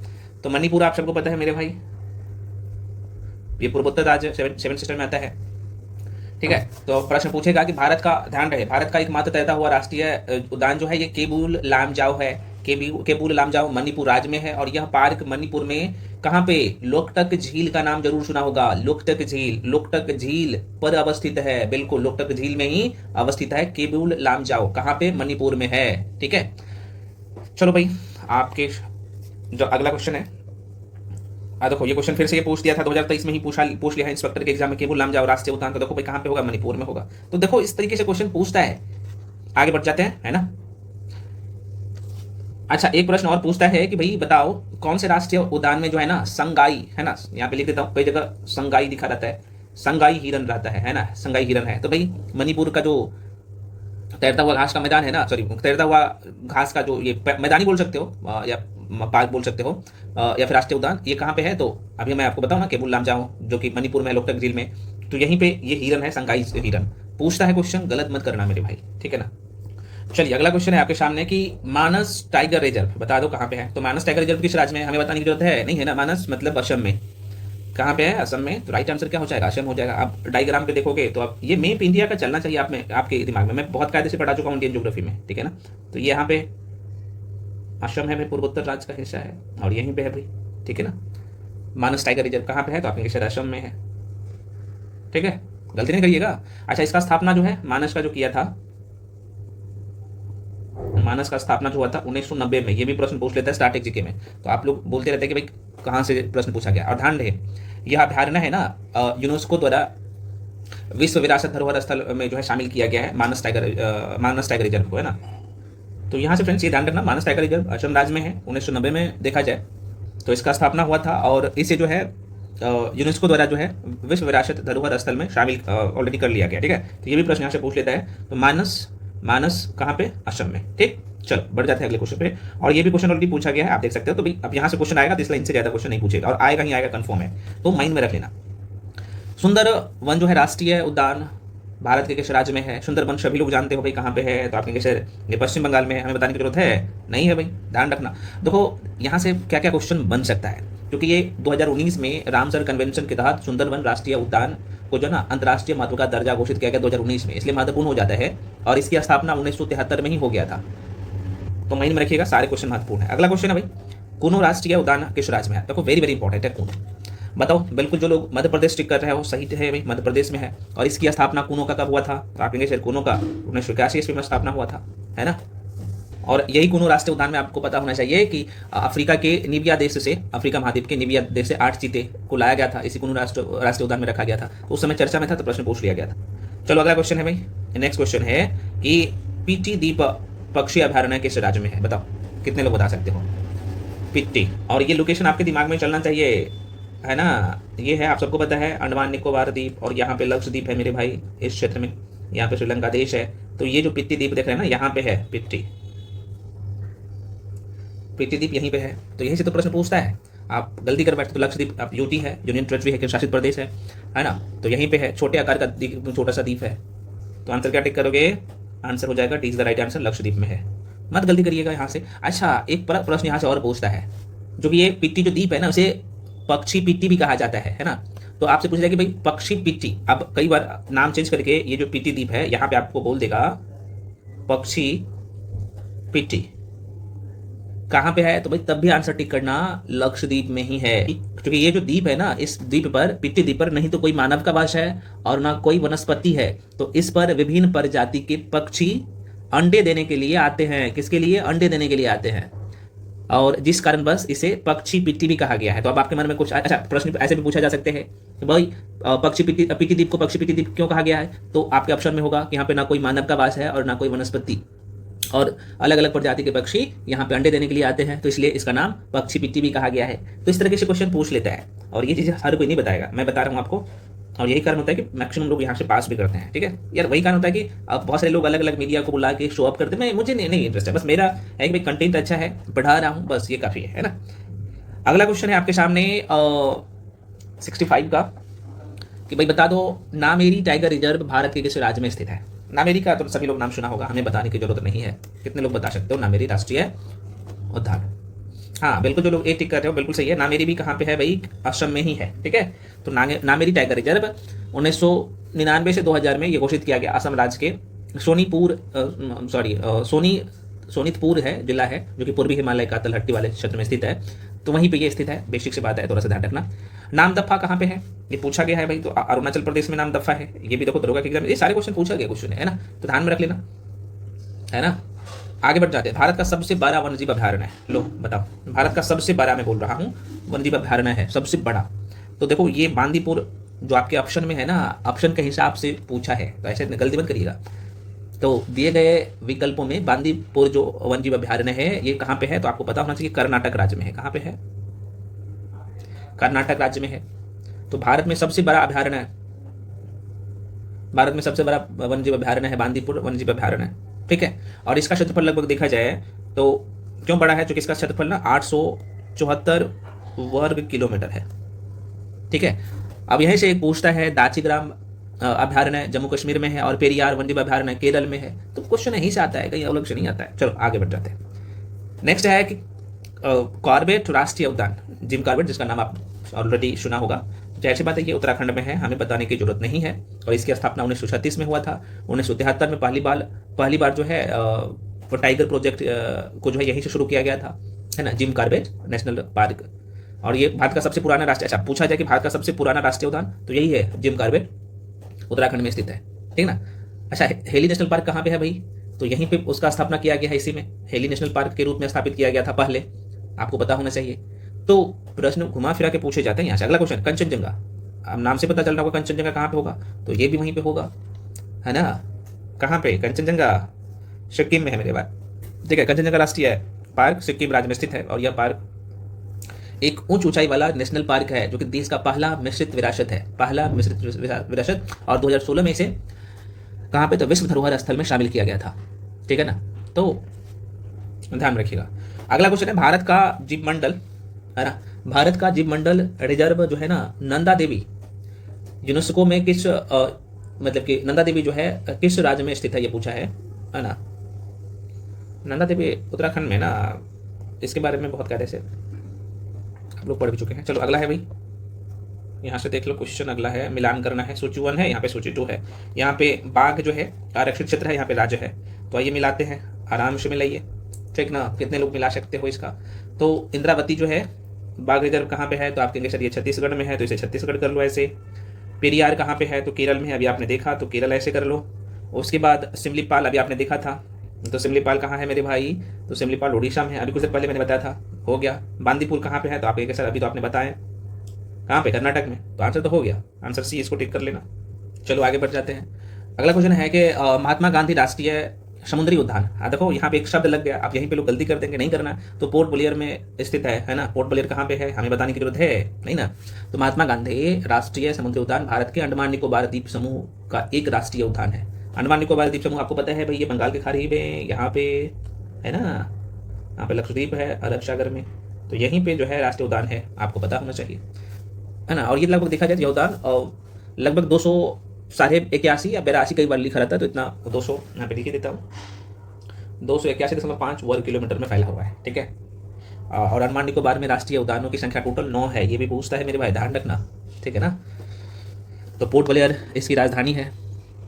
आगे बढ़ जाए अगले क्वेश्चन पे, क्योंकि इस टॉपिक से ज़्यादा क्वेश्चन आता है तो इसलिए पूछा गया है, आप यहाँ पे देख पा रहे हो। क्वेश्चन है अगला कि भाई निम्नलिखित में से कौन सा राष्ट्रीय उद्यान एशिया शेर के लिए प्रसिद्ध है। आप देखो इसे हमें बताने की जरूरत है, सबको पता है कि गिर राष्ट्रीय उद्यान जो गुजरात में है और एशिया शेर के लिए प्रसिद्ध है, पूछता है, बहुत पूछता है।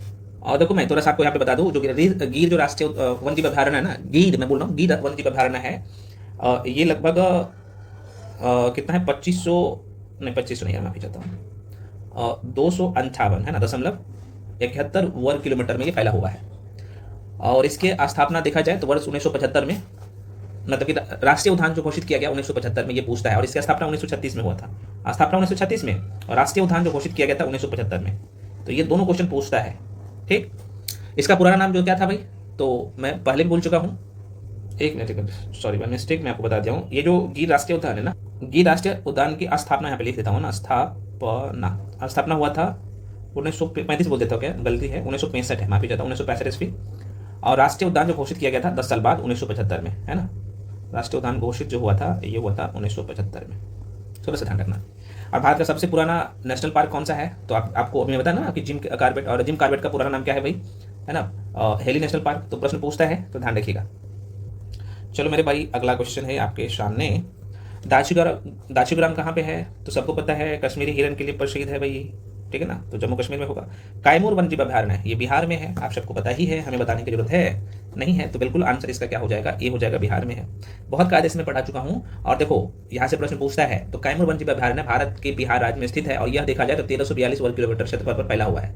और इस अभयारण्य में देखा जाए तो बाघ है, नीलगाय है, घड़ियाल है, सांबर है, जंगली सुअर है, ये सब पाए जाते हैं, अनेक प्रजाति के पक्षी इसमें है। तो कैमूर, और कैमूर कहाँ पे है? तो कैमूर जिला में होगा। अगर बिहार का मैप देखोगे ना, बहुत कायदे से बिहार है, बिहार स्पेशल पढ़ा हूँ, तो यहाँ पे कैमूर है, यहाँ पे रोहतास है और यहाँ पे कैमूर है, तो यहीं पे कैमूर वन्यजीव अभयारण्य है, ठीक है ना, तो बिहार राज्य में है।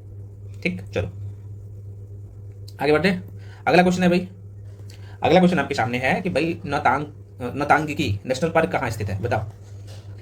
माँ, जो लोग आंसर टिक कर रहे हो, ए नागालैंड में है, बिल्कुल सही है, ठीक है, तो ध्यान रख लेना। अगला क्वेश्चन है, निम्न में से सम्मिलित करना है, आइए सम्मिलित कर लेते हैं।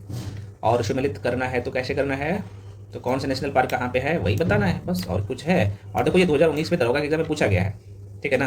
तो देखो काजीरंगा कहाँ पे है भाई, तो असम में है, तो इसे कर लो असम में। और बांधवगढ़ कहाँ पे है, तो मध्य प्रदेश में है, तो एमपी में है, एमपी किधर है, यहाँ पे है, कर लो। और नंदन कानन कहाँ पे है, तो ये उड़ीसा में है, तो ये उड़ीसा कर लो, कहाँ है उड़ीसा बस। और मेलघाट अभयारण्य कहाँ पे है, देखो यहाँ पे राज्य लिखा हुआ है, और यहाँ पे लिख लो कि राष्ट्रीय उद्यान, राष्ट्रीय उद्यान, ठीक है, राष्ट्रीय उद्यान यह है ये। तो आंसर भाई क्या हो जाएगा आपके सर, ये आंसर हो जाएगा, ठीक है। अगला क्वेश्चन है आपके सामने कि भाई मुरलीन राष्ट्रीय उद्यान, देखो नाम आपको थोड़ा सा अटपटांग दिख रहा होगा, और ये ऑलरेडी 2019 में दरोगा के एग्जाम में पूछा गया है। तो ये मिजोरम में है, नाम उटपटांग दिख रहा होगा यहाँ पे, चलो देख लो, तो ये मिजोरम राज्य में है ना, गलती मत करिएगा। तो मुरलीन राष्ट्रीय पार्क मिजोरम राज्य में स्थित है, और यह राष्ट्रीय उद्यान म्यांमार सीमा के पास चीन पहाड़ियों में स्थित है ना। और इससे वर्ष 1991 में, कब, तो मुरलेन को 1991 में, कब, 1991 ईस्वी में क्या किया गया था, राष्ट्रीय उद्यान घोषित किया था। चलिए बढ़ते हैं अगले क्वेश्चन, उदयपुर वन्यजीव अभयारण्य। अब जैसे ही उदयपुर देखते हैं तो लोगों के मन में आ जाता है कि ये राजस्थान में होगा, नहीं, गलत सोच रहे, उदयपुर बिहार में है मेरे भाई, ठीक है ना, तो बिहार राज्य में है। उदयपुर वन्यजीव अभयारण्य है बिहार राज्य के कहाँ पे, तो मैप में थोड़ा सा दिखा देता हूँ। और इसलिए तो मैं कर रहा हूँ, मैपिंग से बहुत सारे क्वेश्चन दरोगा में आता है, और नहीं करके जाते हो क्वेश्चन आपका हो जाता है गलत, इसलिए मैं कह रहा हूँ कि बिहार स्पेशल पढ़ लो ना। देखो यहाँ पे पूर्वी चंपारण है, सॉरी ये पश्चिमी चंपारण है, यहाँ पे पूर्वी चंपारण है ना। और बताओ नहीं ना, तो पश्चिमी चंपारण यहीं पे जो है क्या है, तो आप कहेंगे सर यहीं पे उदयपुर क्या है, वन्यजीव अभयारण्य है, उदयपुर वन्यजीव अभयारण्य यहीं पे पश्चिमी चंपारण में। कौन सी नदी, तो यहीं पे आपको पता होगा, जब मैं रिवर सिस्टम पढ़ाया हूँ बिहार का, तो यहीं पे मैं पढ़ा हूँ ना गंडक नदी, तो यह गंडक नदी के बाढ़ प्रभावित मैदान में गोखुर झील पर स्थित है, ध्यान रखना, उदयपुर वन्यजीव अभयारण्य है। अच्छा, यहाँ से उदयपुर से एक क्वेश्चन और पूछा जा सकता है, स्थापना कब हुआ था, तो यहाँ पे 1978 ईस्वी में इसकी स्थापना हुआ था, है ना। कितने वर्ग किलोमीटर पे फैला हुआ है, तो यार छोटा सा है बहुत, 8.74 वर्ग किलोमीटर क्षेत्रफल पर ये फैला हुआ है बस। तो इतना सा ध्यान रख लीजिएगा, काम हो जाएगा, है ना। चलो देखो ये प्रश्न पूछा गया है, तो अब अगला क्वेश्चन यहाँ से बन सकता है, किस राज्य में है, और कौन से बिहार के कौन से जिले में है, इसकी स्थापना कब हुआ था, कितने वर्ग किलोमीटर में फैला हुआ था, तो यही तो क्वेश्चन बनता है, अलग से थोड़ी कुछ पूछेगा आपसे एग्जामिनर, पीवाईक्यूज को आधार बना के क्वेश्चन सेट किया जाता है, करंट अफेयर्स तो मैं आपको करवा ही रहा हूँ। अगला क्वेश्चन है कि भाई रंगनाथी टू, देखो नाम से पता चल रहा होगा, कुछ अजीब टाइप का नाम है, मतलब कर्नाटक केरल तरफ का है ना। तो रंगनाथी टुट्टू पक्षी अभयारण्य कहाँ पे है, तो ये कर्नाटक राज्य में है, ठीक है। और देखो इसलिए थोड़ा महत्वपूर्ण है, इसे 2022 ईस्वी में क्या किया गया था मेरे भाई, रामसर स्थल में घोषित किया गया था, तो इसलिए महत्वपूर्ण है, ध्यान रखना। और ये कावेरी नदी के तट पे है, मैंने आपको पढ़ाया हूँ दक्षिण भारत की नदियां इंडियन ज्योग्राफी में डुबा के, तो यहीं पे वो स्थित है। अगला क्वेश्चन है, क्वेश्चन ये है कि देख सकते हो कि राष्ट्रीय उद्यान जो भारत और नेपाल की सीमा पर है, गंडक नदी के तट पर स्थित है, वह है। अब कहाँ पे होगा, इसका मतलब भारत और नेपाल की सीमा पे होगा, तो ये थोड़ा सा दिमाग लगाने वाला क्वेश्चन है, अगर क्वेश्चन नहीं भी जानते हो ना तो ऑप्शन से टिक कर सकते हो। तो ये वही है, बिहार में जो है वाल्मीकि नेशनल पार्क है ना, तो वाल्मीकि नेशनल पार्क भारत और नेपाल कहाँ पे है मेरे भाई। देखो अगर इंडिया का मैप देखोगे, बना दो क्या, चलो यहीं पे बना ही देता हूँ, छोटा सा मैप बना लेता हूँ। देखो मैप हमको पढ़ाने में कोई दिक्कत नहीं है, आप लोग का रहता है कि सर वीडियो को थोड़ा सा फास्ट में करवाइए, नहीं तो हमें क्या है भाई। चलो इंडिया का मैप पे नहीं बनाऊंगा तो आपको समझ में नहीं आएगा। देखो भाई यहाँ पे नेपाल है ना, और यहाँ पे बिहार है ना, यहाँ पे नेपाल है ना, ये तो यहीं पे इसी जगह जो है ये वाल्मीकि टाइगर रिजर्व है। और देखो भारत और नेपाल के सीमा में, चूंकि बिहार में है तो वहीं पे सीमा बनाता है। और ये गंडक नदी के बाएं तरफ, गंडक नदी यहाँ से निकलती है, आपको पता होना चाहिए, एक मिनट, है ना। तो आपको मैं बता दूं बिहार का यह एकमात्र नेशनल पार्क है, कौन सा, तो वाल्मीकि नेशनल पार्क, है ना, जो कि भारत और नेपाल की सीमा पर है यहाँ पे, ठीक। अच्छा, बोला जाए कि कौन से बिहार के कौन से जिला में है, तो पश्चिमी चंपारण में। अब यहाँ पे बिहार का मैप बना लो। चलो, यहीं पे पश्चिमी चंपारण है और यहीं पे ये नेशनल पार्क भी है, ठीक है, यहीं पे। इधर नेपाल है, आपको पता होना चाहिए। ये भारत का जो राज्य है बिहार वो है, और ये बिहार का जिला है पश्चिमी चंपारण, यहीं पे है। तो बस क्वेश्चन कहीं अलग से नहीं पूछता है। तो क्या होगा, वाल्मीकि नेशनल पार्क। चलो आगे बढ़ जाए, अगला क्वेश्चन है आपके सामने। अगला प्रश्न है मेरे भाई, माइंड में रखिएगा कि निम्नलिखित राज्यों में किस राज्य में केबुल लामजाओ राष्ट्रीय उद्यान है? हमें बताने की जरूरत है, बताओ ना, मणिपुर होगा इसका आंसर। चलो आगे बढ़ जाते हैं नेक्स्ट। राष्ट्रीय उद्यान जो भारत के छत्तीसगढ़ राज्य में स्थित है वह है, यहाँ पे आप देख लो पूरा लिस्ट है ना। तो आंसर ऑप्शन है आपके पास, और बताओ। तो आप कहेंगे सर ये कांगेर घाटी, ये न्यूज में था उस समय 2020 में प्रश्न पूछा गया। देखो, कांगेर घाटी राष्ट्रीय उद्यान भारत के छत्तीसगढ़ राज्य में के बस्तर जिला में, लगभग ये ज्यादा में नहीं है, 200 वर्ग किलोमीटर में स्थित है ना। और देखा जाए तो इसे राष्ट्रीय उद्यान का दर्जा 1982 में मिला था इसे। कब? तो भाई 1982 ईस्वी में, ठीक। बाकी चीजें मैं वहां पे मेंशन कर दूंगा, देख लेना, इंपॉर्टेंट है। अगला प्रश्न है, भारत में जो है केवलादेव राष्ट्रीय उद्यान किसके लिए प्रसिद्ध है? अब देखो, केवलादेव मैंने क्या बोला, राजस्थान, भारत के राज्य राजस्थान, तो ये केवलादेव किस लिए प्रसिद्ध है? तो आप थोड़ा सा दिमाग लगा सकते हो, वहां पे पक्षी के लिए प्रसिद्ध है। 1971 में इसे जो है आरक्षित पक्षी अभयारण्य है, और 1985 में इसे विश्व धरोहर स्थल में घोषित किया गया। तो प्रश्न पूछा जा सकता है, ये केवलादेव को कब जो है यूनेस्को धरोहर स्थल के रूप में जो है शामिल किया है? तो 1985 ईस्वी में, है ना। तो माइंड में रखिए मेरे भाई। अगला क्वेश्चन है आपके सामने। क्वेश्चन है, जानवर जो पेरियार राष्ट्रीय उद्यान के जो है मुख्य संरक्षण में है वह है कौन सा है? हमें बताने की जरूरत है नहीं, है ना, हाथी। चलो आगे बढ़ जाते हैं। फूलों की घाटी कहाँ स्थित है? लो आगे क्वेश्चन, फूलों की घाटी। और ऐसे ऐसे क्वेश्चन पूछता है तो आप बोलते हैं कि सर ये क्वेश्चन कहाँ से आया, स्टैटिक जीके है? नहीं, उत्तराखंड में फूलों घाटी, हमें बताने की जरूरत है नहीं है, क्योंकि यहाँ चमोली जिले में फूलों की घाटी राष्ट्रीय उद्यान नंदा देवी जब संरक्षण क्षेत्र में स्थित है। तो प्रश्न पूछता है, ध्यान रखना। अगला क्वेश्चन है कि भाई भीतरकनिका राष्ट्रीय उद्यान विश्व प्रसिद्ध है किसके लिए, कौन से जीव के लिए? तो बिल्कुल ये कछुआ, बहुत इंपॉर्टेंट है, पूछता है। तो देखो नाम से भीतर, कछुआ ज्यादातर कहाँ पे रहता है? तो मिट्टी के तौर में, मतलब मिट्टी में। तो भीतर से भीतरकनिका है ना, तो भीतरकनिका राष्ट्रीय उद्यान उड़ीसा राज्य में है, स्थित है, और यह उद्यान कछुओं के लिए प्रसिद्ध है। तो राज्य पूछा जाए तो आप टिक करोगे उड़ीसा, उड़ीसा टिक करना, और ये कछुआ के लिए प्रसिद्ध है। बस इसलिए बता रहा हूँ, वीडियो देख लो ना, इस तरीके से मैं बोल देता हूँ ना, आपके माइंड में रहेगा। और ये टेस्ट लगाओ ना, टेस्ट लगाओगे ना, तब आपको दिखेगा सारी चीजें, है ना। अब बताओ भाई, कान्हा कहाँ पे, कान्हा राष्ट्रीय उद्यान कहाँ पे है? मध्य प्रदेश में है ना, तो ध्यान रखना। चलो अगला क्वेश्चन है, दुधवा कहाँ पे है भाई? अब आप कहेंगे सर यूपी में है। अभी आपने हम कुछ देर पहले बताया था, यूपी वाला माइंड में रखना, बिहार वाला माइंड में ही रखना, एमपी वाला को रट लेना सबको, बाकी आप एलिमिनेट भी कर लो। आप केरल में कर्नाटक में कुछ राष्ट्रीय उद्यान है, उसको कर लेना जो इंपॉर्टेंट है, बस काम हो जाएगा आप लोगों का, ठीक ना। तो दुधवा कहाँ पे मेरे भाई? ये भी उत्तर प्रदेश में और भारत नेपाल की सीमा पर स्थित है, इसलिए इंपॉर्टेंट हो जाता है, भारत और नेपाल की सीमा पर स्थित है दुधवा नेशनल पार्क। अगला क्वेश्चन है, देखो, निम्नलिखित में से सम्मिलित करना है। यहाँ पे वन जीव अभयारण्य है और यहाँ पे राज्य है, बता दो। चलो तो देख लो भाई, देखो ये जो कोयना है ना, कोयना कहाँ पे है? तो महाराष्ट्र में है। तो कोयना को महाराष्ट्र कर लो, यहाँ पे महाराष्ट्र हो जाएगा। इंदौर गर्म कहाँ पे? देखो नाम से ही पता चल रहा होगा, तो ये तेलंगाना में है, तो तेलंगाना टिक कर लो, रट लेना इसको, है ना, मल्टीपल टाइम।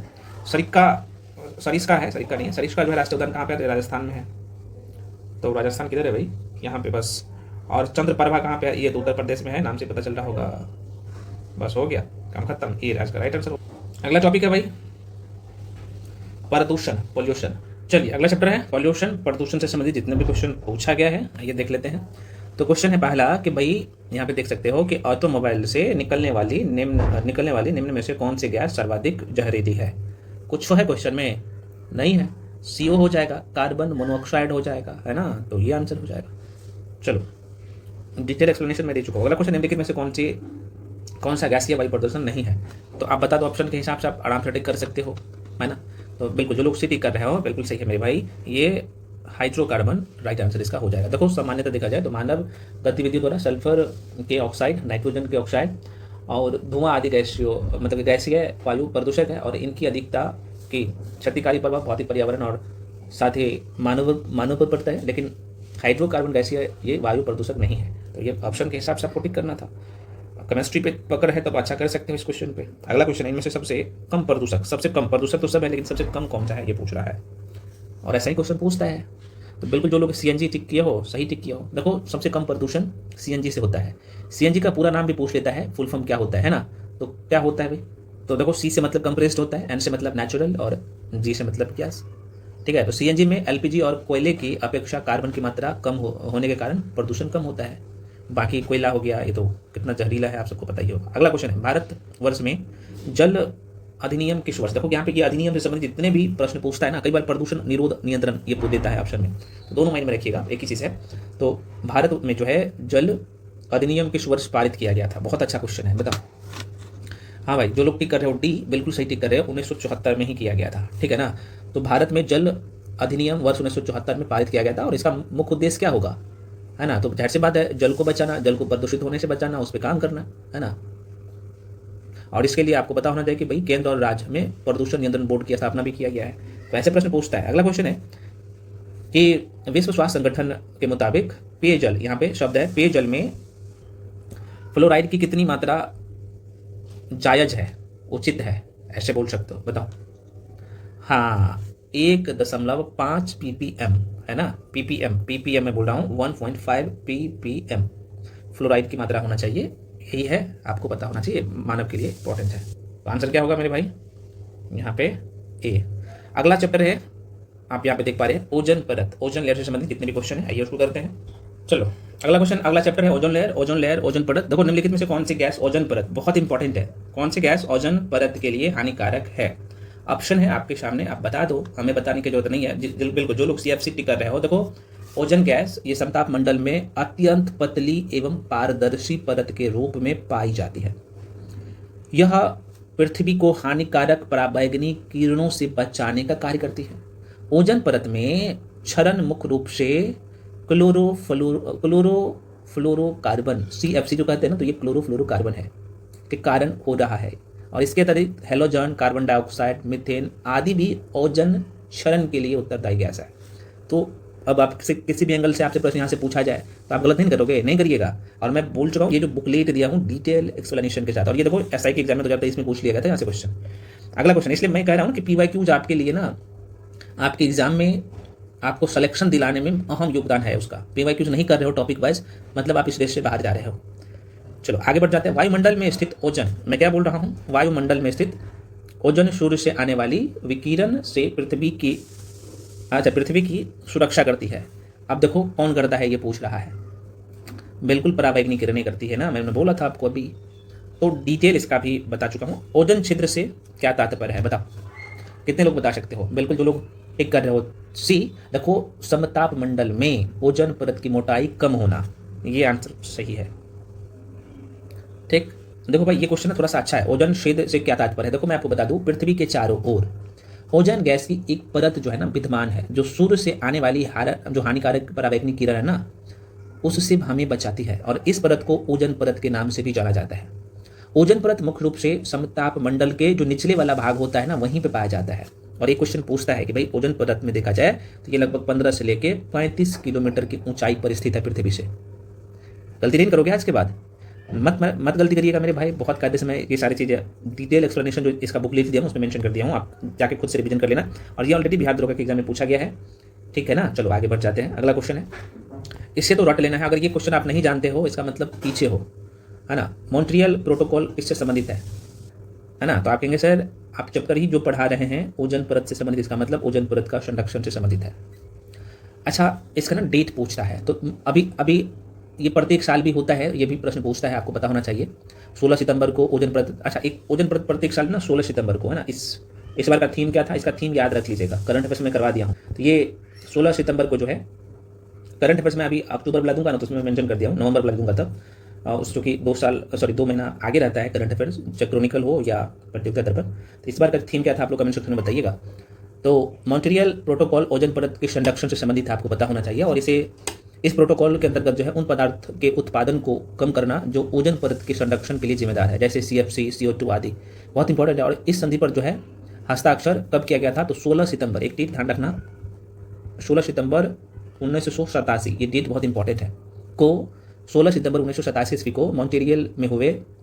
और यह जो है 1 जनवरी 1989 मतलब कि 1989 को प्रभावित हुई, और इसलिए 16 सितंबर के दिन जो है ना ओजोन परत के रूप में, 16 सितंबर को ओजोन परत के रूप में या फिर ओजोन दिवस के रूप में मनाते हैं। ओजोन परत दिवस के रूप में हम लोग प्रत्येक साल मनाते हैं, बहुत इंपॉर्टेंट। चलो अगला क्वेश्चन है मेरे भाई, ओजोन परत को प्रभावित करने वाली गैस का क्या नाम है? लो आगे क्वेश्चन, सेम क्वेश्चन, अलग नहीं, कुछ अलग नहीं है, बिल्कुल जो लोग CFC टिक कर रहे हो सही है, क्लोरोफ्लोरोकार्बन मैंने अभी आपको बताया हूँ। चलो आगे बढ़ जाते हैं। वायुमंडलीय परत जो सूर्य के पराबैंगनी किरणों से हमारी रक्षा करती है वह है कौन सा?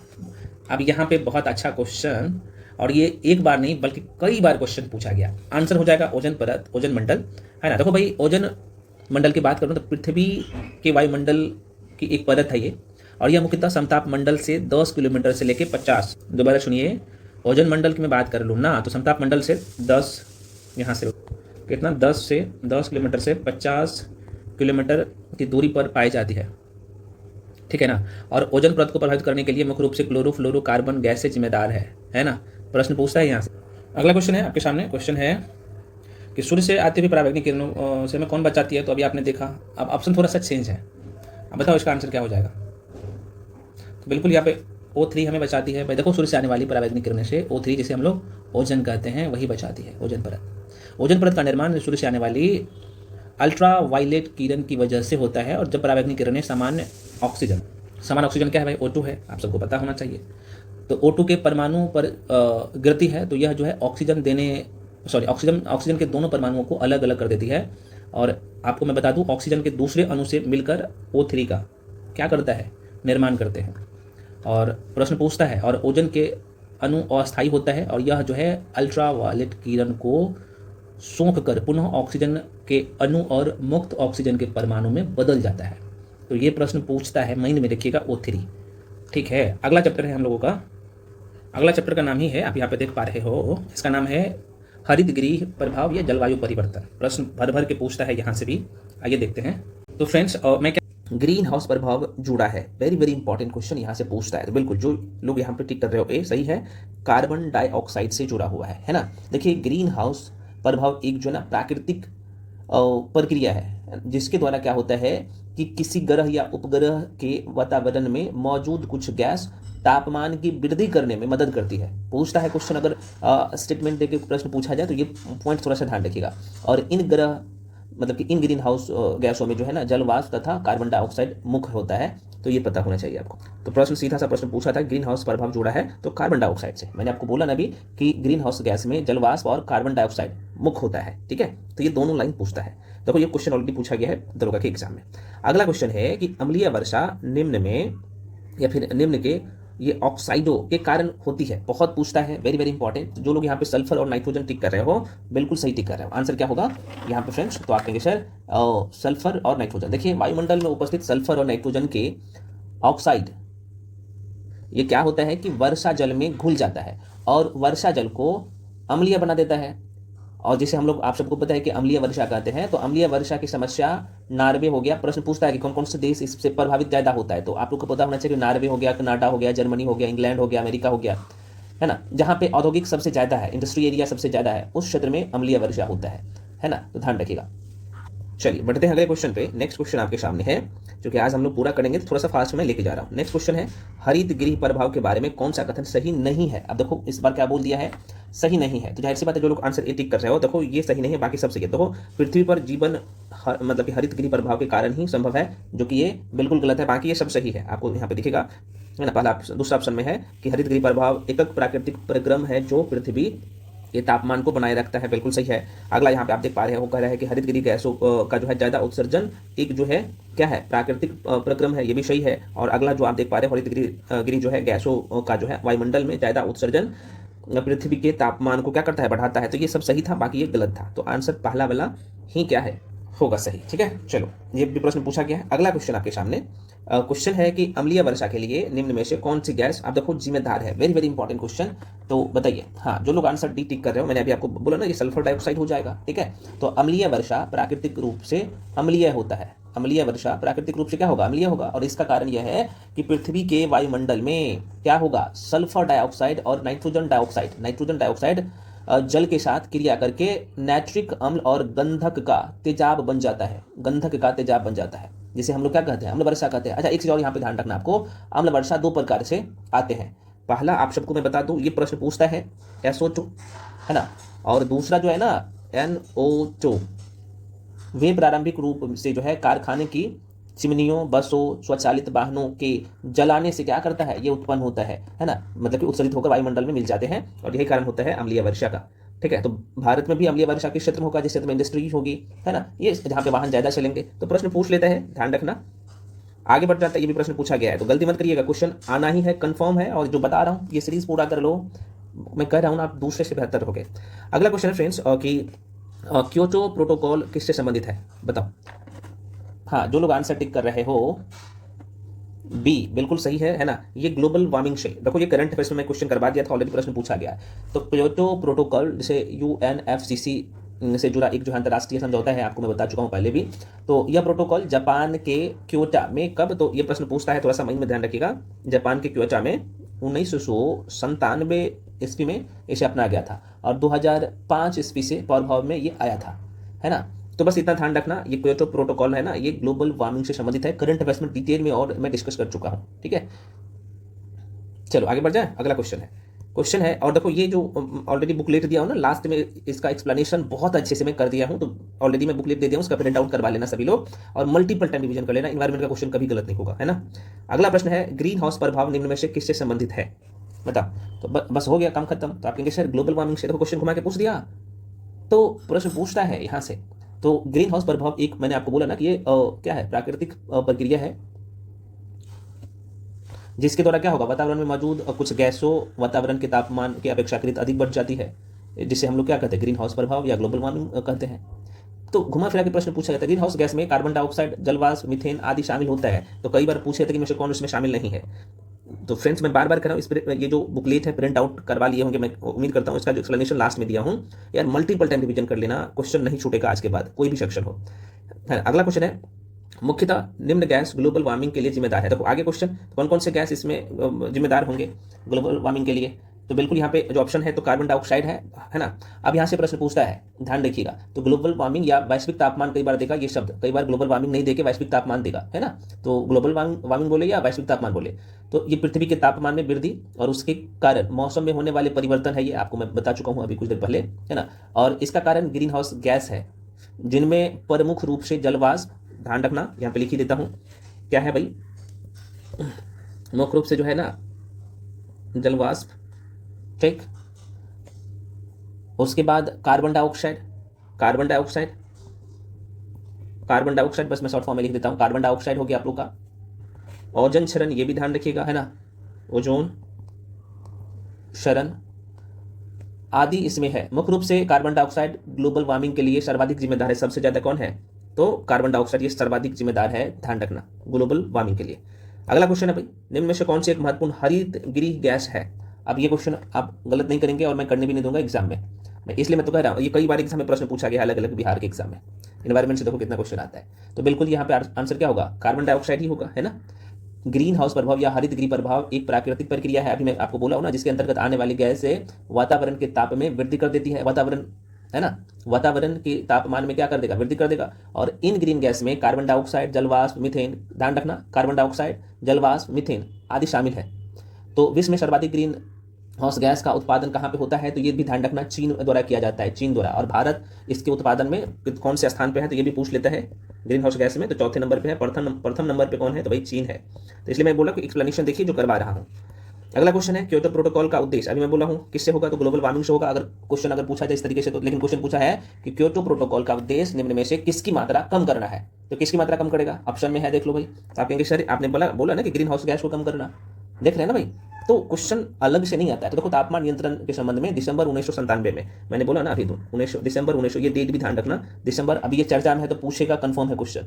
तो दिसंबर 1997 में क्योटो में हुए पृथ्वी 5 सम्मेलन में महत्वपूर्ण निर्णय लिया गया है ना, आपको पता होना चाहिए। तो ये क्वेश्चन माइंड में रखिएगा। और 16 फरवरी 2005 में क्योटो प्रोटोकॉल लागू, अच्छा आपसे पूछा जाए कि क्योटो प्रोटोकॉल लागू कब किया गया था, हालांकि अभी कुछ देर पहले मैं आपको बोला था, तो ये 16 फरवरी 2005 में, दोनों पॉइंट ध्यान रखिएगा। चलो आगे बढ़ जाते हैं। निम्नलिखित में से कौन सी गैस जो है भूमंडलीय उष्मीकरण का कारण नहीं है? अब देखो यहाँ पे शब्द है नहीं है, पूरा क्वेश्चन को पढ़िएगा, बिल्कुल SO2 हो जाएगा राइट आंसर। देखिए भाई, SO2 गैस जो है ना, भूमंडलीय उष्मीकरण या उष्मीकरण का कारण नहीं है। भूमंडलीय उष्मीकरण पृथ्वी की सतह के पास औसत तापमान बढ़ने की घटना है। नाम से ही पता चल रहा होगा, पृथ्वी, है ना, यहाँ पे जो कि भूमंडलीय उष्मीकरण से नाम से पता चल रहा होगा कि भूमंडलीय उष्मीकरण पृथ्वी की सतह के पास औसतन जो तापमान है ना ये बढ़ जाता है वहाँ पे, तब हम लोग कहते हैं कि उसमें उष्मीकरण, भूमंडलीय उष्मीकरण हुआ है, ठीक है ना। और भूमंडलीय उष्मीकरण के लिए जिम्मेदार जो संघटक है, मीथेन गैस है, कार्बन डाइऑक्साइड है, जलवाष्प है, नाइट्रोजन ऑक्साइड है, ये पूछता है क्वेश्चन, बस ध्यान रखना। चलो आगे बढ़ जाते हैं। निम्न में से कौन सी गैस की जो है वजह से अम्ल वर्षा होता है? लो आगे क्वेश्चन बताइए। हाँ, जो लोग सी टिक कर रहे हो भाई, अम्ल वर्षा किस में होगा? देखो आ गया ना, SO2 और NO2। अभी मैं बता ना कि सल्फर डाइऑक्साइड, SO2 का मतलब होता है सल्फर डाइऑक्साइड, और NO2 का मतलब क्या होगा? नाइट्रोजन डाइऑक्साइड होगा। तो प्रश्न पूछता है सल्फर डाइऑक्साइड और नाइट्रोजन ऑक्साइड, SO2 और NO2, ठीक है। तो अम्लीय वर्षा तब होती है जब सल्फर डाइऑक्साइड और नाइट्रोजन डाइऑक्साइड वातावरण में मिलकर बारिश के रूप में नीचे गिरते हैं, इसे हम लोग अम्ल वर्षा कहते हैं। फ्रेंड्स ये पूछा गया क्वेश्चन है, गलती मत करिएगा। अगला प्रश्न है, डाइस व प्रमुख ग्रीन हाउस गैस है, तो ग्रीन हाउस गैस कौन कौन सा है बता दीजिए। तो आपके कार्बन डाइऑक्साइड और मीथेन आपके ऑप्शन में है। देखो अब यहाँ पे सल्फर डाइऑक्साइड भी है, प्रोपेन भी है, आप यहाँ पे देखोगे तो, लेकिन यहाँ पे मीथेन है already, carbon dioxide methane already है, तो आंसर क्या टिक करोगे? बी करोगे। देखिए कार्बन डाइऑक्साइड व मीथेन प्रमुख ग्रीन, कार्बन डाइऑक्साइड, ये दोनों ध्यान रखना, एक बार मैं यहाँ पे लिखता हूँ ये दोनों पॉइंट, कार्बन डाइऑक्साइड और मीथेन, कार्बन डाइऑक्साइड और मीथेन, कार्बन डाइऑक्साइड और मीथेन क्या है? तो यह जो है प्रमुख ग्रीन हाउस गैस है। अन्य भी ग्रीन हाउस गैसेज हैं, नाइट्रोजन डाइऑक्साइड है, NO2 है, N2O है, माफी चाहता हूँ। उसके बाद ओजोन गैस, आप O3 आपने पढ़ा होगा, है ना, तो ये प्रश्न पूछता है। उसके बाद यहाँ पे क्लोरोफ्लोरो जो कार्बन है वो है, जलवाष्प है, तो ये सब भी है, लेकिन जो महत्वपूर्ण है, इसमें महत्वपूर्ण है ये कौन है? तो कार्बन डाइऑक्साइड और मीथेन। मैं पुनः कर रहा हूँ फ्रेंड्स, ये सारी चीजें ऑलरेडी मैं आपके जो बुकलेट है लिख दिया हूँ डिटेल में। चलो आगे बढ़ जाते हैं। अगला क्वेश्चन है, आशा करते हैं अब जो ग्लोबल वार्मिंग से क्वेश्चन आएगा तो बिल्कुल आप गलत नहीं करेंगे, कभी नहीं। ग्लोबल वार्मिंग की जो गैस से होता है, लो आ गया क्वेश्चन, बता दो। आप कहेंगे सर मेन गैस कौन सा है? मैंने बोला ना CO2 और कौन सा? Methane gas. पूछता है क्वेश्चन बहुत ज्यादा, है ना। अगला क्वेश्चन है, हिमखंडों को पिघलने का कारण क्या है? भाई हिमखंड जो पिघलते हैं उसका मुख्य कारण क्या है, बताओ। अच्छा, एक क्वेश्चन यहाँ से और पूछे जा सकते हैं आपसे कि ग्लोबल वार्मिंग तो आपने देख लिया कि ग्लोबल वार्मिंग किस गैस से होता है, तो आपने बोल दिया कि भाई CO2 से होता है, लेकिन ग्लोबल वार्मिंग का कारण जो कारण है ना, यहाँ पे मैं थोड़ा सा बोल देता हूँ, लेकिन ऑलरेडी मैं जो बुकलेट है उसमें बता दिया हूँ। तो वन की कटाई से होगा, वाहन के अगर उपयोग ज़्यादा करेंगे उससे होगा, क्लोरोफ्लोरोकार्बन जो होगा, औद्योगिक विकास जिस क्षेत्र में होगा तो उसमें भी होता है, कृषि भी जहाँ पे है तो वहाँ पे भी होता है, जनसंख्या वृद्धि होगा तो उसमें भी होगा, है ना। तो ग्लोबल वार्मिंग के प्राकृतिक कारण अगर पूछा जाए तो ज्वालामुखी होगा, जलवाष्प होगा, है ना, वन का जलना होगा, वन का कटाई कर रहे हो तो वहाँ भी होगा, है ना, कटाई नहीं होगा, वन का जलना होगा, और मेल्टिंग प्रोमोफोस्ट जो होता है ना उसमें भी होता है। तो ये सब पॉइंट्स पूछे जाते हैं एग्जाम में। चलो हिमखंड की बात कर रहे हैं तो भाई जाहिर सी बात है आंसर मतलब कि भूमंडलीय ताप वृद्धि से होता है ना, तो आंसर क्या होगा भाई? सी होगा। आपके कैसे इतने फास्ट में क्यों करवा रहे हैं भाई? आप ही लोग बोलते हैं थोड़ा सा फास्ट करवाइए, इसलिए मैं जल्दी जल्दी बोल देता हूँ, ठीक है। चलो आगे बढ़ जाते हैं। अगला क्वेश्चन है, गैस जो मौसमी परिवर्तनों को प्रभावित नहीं करती है वह है कौन सा है? ठीक है, तो बिल्कुल जो लोग ए टिक कर रहे हो, ऑक्सीजन बिल्कुल नहीं प्रभावित करता है, वेरी वेरी इंपॉर्टेंट क्वेश्चन है। नेक्स्ट क्वेश्चन है भाई, निम्न में से ताजमहल की सफेदी कम होने का कारण क्या है? अभी आपने देखा होगा ताजमहल में जो सफेदी लगातार कम हो रहे हैं, क्या प्रमुख कारण है? तो बिल्कुल यहाँ पे बी हो जाएगा, अम्ल वर्षा होता है उस क्षेत्र में, दिल्ली वाला क्षेत्र में आप सबको पता है, यूपी का कुछ एरिया में बहुत ज़्यादा होता है, तो ताजमहल के सफेदी कम होने का कारण अम्लीय वर्षा है, ठीक है ना, ध्यान रखना। आगे बढ़ जाते हैं। नेक्स्ट अगला टॉपिक है हम लोगों का कौन सा है सर? तो चैप्टर का नाम है वन जीव संरक्षण एवं प्रबंधन, ध्यान रख लीजिएगा। आइए देख लेते हैं। क्वेश्चन है, लाल किताब आंकड़े उपलब्ध करवाती है। देखो इस चैप्टर का नाम है वन जीव संरक्षण एवं प्रबंधन, इतना इंपॉर्टेंट है कि मत पूछिए, है ना, बताइए। हाँ, जो लोग आंसर टिक कर रहे हो सी, है ना, क्योंकि लाल किताब आंकड़ों या फिर आंकड़े उपलब्ध करवाती है कि भाई विलुप्त प्राय पादप और जंतुओं को, है ना। अब थोड़ा सा इसके पीछे का मैं कहानी बताता हूँ। एक प्रश्न यहाँ से और पूछता है, मैं यहाँ पे लिख देता हूँ। प्रश्न पूछता है कि रेड डाटा बुक जिसे हम लोग हिंदी में क्या कहते हैं? लाल किताब आंकड़े, रेड डाटा बुक, ठीक है ना। तो सर्वप्रथम जो है ना इस बुक का कल्पना जो है किसने की थी, प्रश्न पूछता है। तो एक व्यक्ति का नाम ध्यान रखना, यहाँ पे लिख ही देता हूँ भाई, इसका नाम है रेड डाटा बुक। इसकी संकल्पना जो है ना सर्वप्रथम 1963 ईस्वी में किसने किया था? तो इस व्यक्ति का नाम ध्यान रखना, पीटर स्कॉट। इसका नाम था पूरा नाम सर पीटर स्कॉट, है ना, सर, सॉरी बीच में, हाँ मैं ये बता रहा था कि रेड डाटा बुक की संकल्पना जो है किसने किया था 1963 ईस्वी में। तो आप ध्यान रखना एक व्यक्ति का नाम है, इसका नाम है क्या बताया था सर, हाँ सर पीटर स्कॉट आप ध्यान रखना, सर पीटर स्कॉट इसका जो है नाम था। ठीक है। प्रश्न पूछता है फ्रेंड्स, ध्यान रखिएगा, इन्होंने अंतर्राष्ट्रीय रेड डाटा बुक की संकल्पना की थी। देखिए रेड डाटा बुक में ऐसे पशु पक्षियों, आपके मन में क्वेश्चन आएगा कि भाई आखिर रेड डाटा बुक क्या है। तो देखो रेड डाटा बुक में ऐसे पशु पक्षियों और पेड़ पौधे के बारे में जानकारी दी गई है जो विलुप्त, मतलब कि विलुप्त का मतलब ये विलुप्त नहीं देगा, संकटग्रस्त देता है एग्जाम हॉल में, एग्जाम के पेपर में। तो संकटग्रस्त होने के कगार पर है ना, विलुप्त होने के कगार पर है, उसी जो है पशु पक्षी और या पेड़ पौधों को रखा जाता है रेड डाटा बुक में। क्लियर हो गया, आज के बाद गलत नहीं करोगे, ठीक है। और देखो इन्हें 3 श्रेणी में जो है विभाजित किया गया है ना, इन्हें 3 श्रेणियों में। पहला विलुप्त, अच्छा कौन सा 3 श्रेणी है, तो भाई एक तो विलुप्त हो गया जिससे हम लोग संकट ग्रस्त करते हैं, ठीक है। एक मिनट, ऐसे 3 श्रेणी में बांटा गया है। एक तो विलुप्त होगा, यहाँ पे जो मतलब पूरे तरीके से है ही नहीं, तो है ना, तो विलुप्त होगा पहला। दूसरा जो होता है ये संकट, है ना, संकट, ये पूरा कौ है, संकटग्रस्त होता है ना, जो विलुप्त होने के कगार पर है ना। और तीसरा होता है कम जोखिम,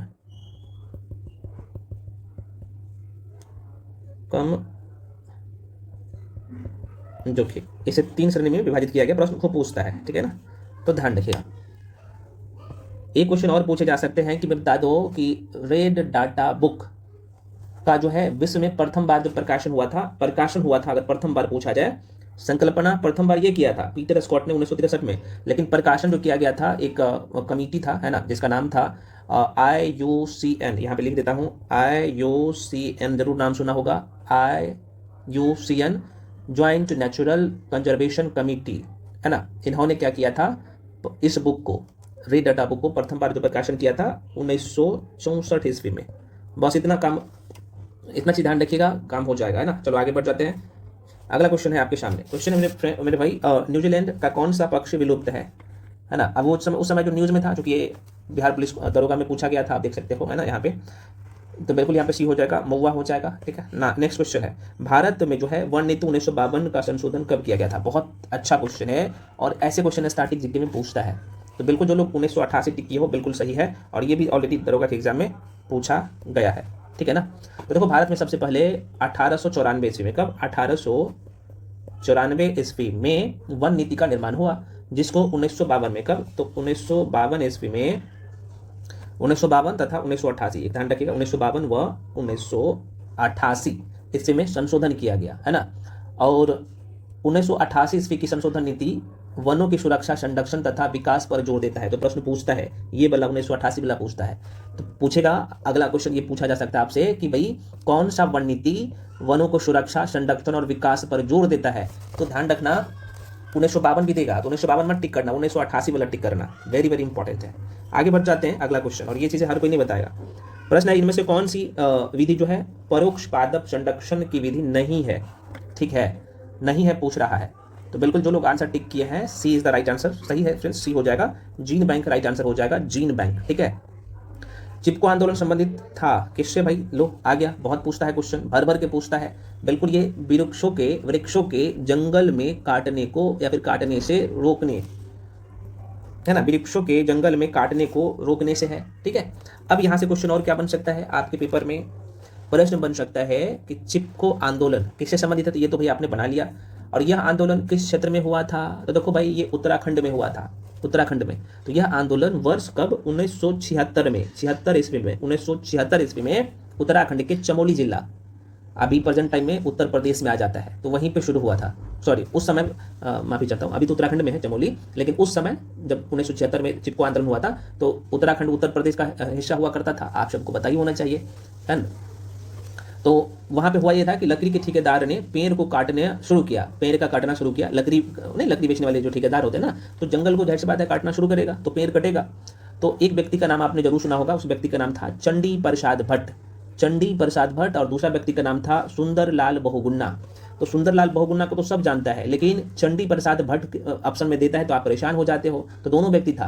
तो चंडी प्रसाद, यहाँ पे लिख देता हूं भाई, चंडी प्रसाद भट्ट और सुंदरलाल बहुगुन्ना के नेतृत्व में लोगों ने पेड़ों को काटने से बचाने के लिए चिपको आंदोलन शुरू किया था। तो आज के बाद नहीं गलती करिएगा, चिपको आंदोलन कहाँ पे, तो उत्तराखंड के चमोली जिला में शुरू हुआ था। कब हुआ था, 1976 में। कौन किया था, तो चंडी प्रसाद भट्ट और सुंदरलाल सुंदर लाल बहुगुणा, है ना, बहुगुणा। तो ये दोनों व्यक्ति का नाम कभी, हालांकि ज्यादातर सुंदरलाल बहुगुणा ही देगा, इनमें से कौन जो है चिपको आंदोलन से संबंधित है तो सुंदरलाल बहुगुणा ही देता है। लेकिन अगर आप ऑप्शन में रहे चंडी प्रसाद भट्ट और सुंदरलाल बहुगुणा, तो ये दोनों टिक करना, एक ऑप्शन जाहिर सी बात रहेगा उसमें इनमें से दोनों। तो इस तरीके से क्वेश्चन बनता है और आपको आंसर भी ऐसा ही टिक करना है, ठीक है। चलिए बढ़ जाते हैं अगले क्वेश्चन पे। नेक्स्ट क्वेश्चन है फ्रेंड्स अगला आपके सामने।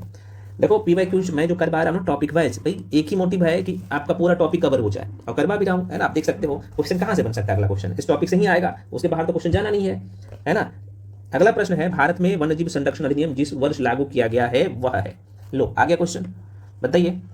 हाँ, जो लोग बी टिक की है 1972 बिल्कुल सही है। देखिए भारत में पौधों और जानवरों के संरक्षण के लिए, दोनों चीज ध्यान रखना, पौधों एवं जानवरों के संरक्षण के लिए वन जीव संरक्षण अधिनियम कब लाया गया था? 1972 ईस्वी में पारित किया गया था। अब एक प्रश्न और पूछता है कि यह अधिनियम सभी राज्यों में लागू है। इनमें 66 धारा है, ये पूछे जा सकते हैं। तो 66 धारा है फ्रेंड्स, और 6 अनुसूची है, अनुसूचियां है। प्रश्न पूछता है, गलती मत करिएगा। आगे बढ़ जाते हैं। टोडो क्या है भाई, बता सकते हो? टोडो, हाँ, जो लोग सी टिक किए हो, ये विलुप्त पक्षी है टोडो। टोडो हिंद महासागर में स्थित मॉरिशस द्वीप का जो है ना एक स्थानीय पक्षी है, जिसका वैज्ञानिक नाम रेफस कुकुलेटस है। पूरा नहीं ध्यान रखना है क्योंकि ये 19वीं शताब्दी में ही विलुप्त हो गया था। अगला प्रश्न है फ्रेंड्स, चिपको आंदोलन का आरंभ जो है ना, थोड़ा सा इसे सही कर लीजिएगा, आरंभ होगा, शुरुआत हुआ था, तो बिल्कुल ये उत्तराखंड में हुआ था, ठीक है ना, चमोली डिस्ट्रिक्ट। ये पूछता है तो चिपको आंदोलन यहाँ से पूछता है,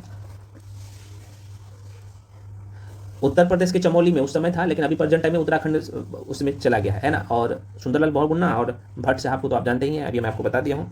अगला क्वेश्चन है, निम्नलिखित में से किस स्थान पर जो है रॉयल बंगाल टाइगर पाया जाता है? तो मैंने कल का वीडियो में बताया था, है ना, सुंदरबन डेल्टा पश्चिम बंगाल में है भाई। चलो आगे बढ़ जाते हैं। अगला क्वेश्चन है फ्रेंड्स कि हाल ही में एक जलीय प्राणी भारतीय हम्पबैक महसीर विलुप्ति के कगार पर होने के कारण सुर्खियों में रहा है, यह संबंधित है। तो 128 का क्या होगा? ए हो जाएगा, कावेरी नदी से, ठीक है ना, कावेरी नदी राइट आंसर हो जाएगा। तो देखो भाई, कावेरी नदी में पाया जाने वाला जलीय प्राणी भारतीय हम्पबैक महसीर विलुप्त के कगार पर होने का कारण सुर्खियों में रहा है। अगला क्वेश्चन है, निम्नलिखित में से कौन सी प्रजाति खतरे में नहीं है? कौन सी प्रजाति खतरे में नहीं है? तो डी हो जाएगा, भारतीय तोता। ये नहीं है, बाकी ये सब है। चलो अगला चैप्टर है फ्रेंड्स आप लोगों का प्राकृतिक ऊर्जा, नेचुरल एनर्जी से क्वेश्चन जो है ना पूछता है, बहुत पूछता है। आइए देखते हैं, तो देखते हैं कैसे कैसे क्वेश्चन पूछे गए हैं और आगे जो क्वेश्चन पूछा जाएगा वो कैसे पूछा जाएगा। क्वेश्चन है कि संसाधन जो वर्षा के उपभोग से समाप्त हो जाते हैं उन्हें क्या कहते हैं? तो जाहिर सी बात है उसे हम लोग क्या करते हैं? अनवीकरणीय कहते हैं। देखो वे संसाधन, लाइन को समझिएगा, ये ऑलरेडी बिहार दरोगा के एग्जाम में प्रश्न पूछा गया है। तो संसाधन जो वर्षा के उपभोग में समाप्त हो जाते हैं उन्हें कहते हैं अनवीकरणीय। अनवीकरणीय क्या है सर? तो वे संसाधन जो वर्षा के उपभोग से समाप्त हो जाते हैं उन्हें अनवीकरणीय संसाधन कहते हैं। आप कहेगा सर उसका एग्जाम्पल दे दीजिए 2-4, ठीक है। तो पेट्रोल हो गया, कोयला हो गया, है ना, डीजल हो गया, ये सब क्या है? तो ये सब जो है अनवीकरणीय संसाधन के अंतर्गत आता है। बस इतना ध्यान रखना। अगला क्वेश्चन है, भारतीय वायुसेना के अभ्यास गगन शक्ति 2024 का आयोजन कहाँ पे किया गया? 2024 में कांस्टेबल एग्जाम में प्रश्न पूछ लिया गया था। तो भाई हालांकि ये प्रश्न नहीं पूछा जाएगा आपसे, है ना, ये कि PYQs में है तो हम छोड़ देते, तो आप बोलते कि सर आपने छोड़ दिया। तो ये राजस्थान में किया गया था। अगला क्वेश्चन है, अक्षय मतलब कि नवीकरणीय ऊर्जा के स्रोत का उदाहरण है, बहुत पूछता है। मैं क्या बोला हूँ? नवीकरणीय ऊर्जा। अब बता दो, ये बहुत अच्छा क्वेश्चन है। तो देखो सूर्य का प्रकाश क्या है? आप कहेंगे सर यह नवीकरणीय ऊर्जा का उदाहरण है ना, प्रश्न पूछता है। देखिए जिनका उपयोग होने पर भी अनवरत, मतलब कि आप मल्टीपल टाइम कर रहे हो आप, सूर्य का प्रकाश कभी खत्म होता है? नहीं होता है, तो ये नवीकरणीय ऊर्जा है ना। या फिर ऐसे आप ध्यान रख सकते हो कि नवीकरणीय ऊर्जा वे ऊर्जा स्रोत है जो प्राकृतिक रूप से जल्दी और निरंतर रूप से पुनः भर जाते हो, या फिर प्राकृतिक रूप से होता है। खासतौर पे सूर्य का प्रकाश हो गया, या फिर सूरज की रोशनी हो गया, पवन ऊर्जा हो गया, हवा हो गया, जल विद्युत हो गया, भूतापीय हो गया, ये सब क्या है? नवीकरणीय ऊर्जा है, ठीक है। और यहीं पे आपसे पूछ लेगा कि गैर नवीकरणीय या फिर अनवीकरणीय ऊर्जा कौन सा है? तो वे ऊर्जा जो सीमित मात्रा में उपलब्ध है उसे हम लोग कहते हैं अनवीकरणीय ऊर्जा। जैसे पेट्रोल हो गया, कोयला हो गया, डीजल हो गया, है ना, मतलब ऑयल जितने भी होता है, प्राकृतिक गैस हो गया, नाभिकीय ईंधन हो गया, ये सब का सब फ्रेंड्स ना अनवीकरणीय ऊर्जा में आता है। तो आशा करते हैं आज के बाद क्वेश्चन आएगा कंफर्म है यहाँ से। तो नवीकरणीय ऊर्जा और अनवीकरणीय ऊर्जा में आप अंतर और इसका एग्जाम्पल आराम से दे पाओगे। ठीक है, टिकाऊपन क्या होता है, तो वो कभी समाप्त नहीं होता है, ये आपने देखा ही है ना, मतलब कि लंबे समय तक चलता है। चलिए आगे बढ़ जाते हैं। निम्नलिखित में से किसमें जो है अपरंपरागत ऊर्जा स्रोत का उपयोग होता है। देखो शब्द क्या बोल दिया, अपरंपरागत ऊर्जा, है ना। तो आंसर क्या होगा, 133 का आंसर क्या हो जाएगा भाई, सी हो जाएगा, सौर लालटेन। ठीक है, देखो भाई अपरंपरागत ऊर्जा स्रोत या जिसे हम लोग गैर पारंपरिक ऊर्जा स्रोत कहते हैं, इनका ऊर्जा के जो अक्षय स्रोत है ये, जैसे सौर ऊर्जा हो गया, वायु ऊर्जा हो गया, ज्वालीय ऊर्जा हो गया, भूतापीय ऊर्जा हो गया, सौर लालटेन हो गया।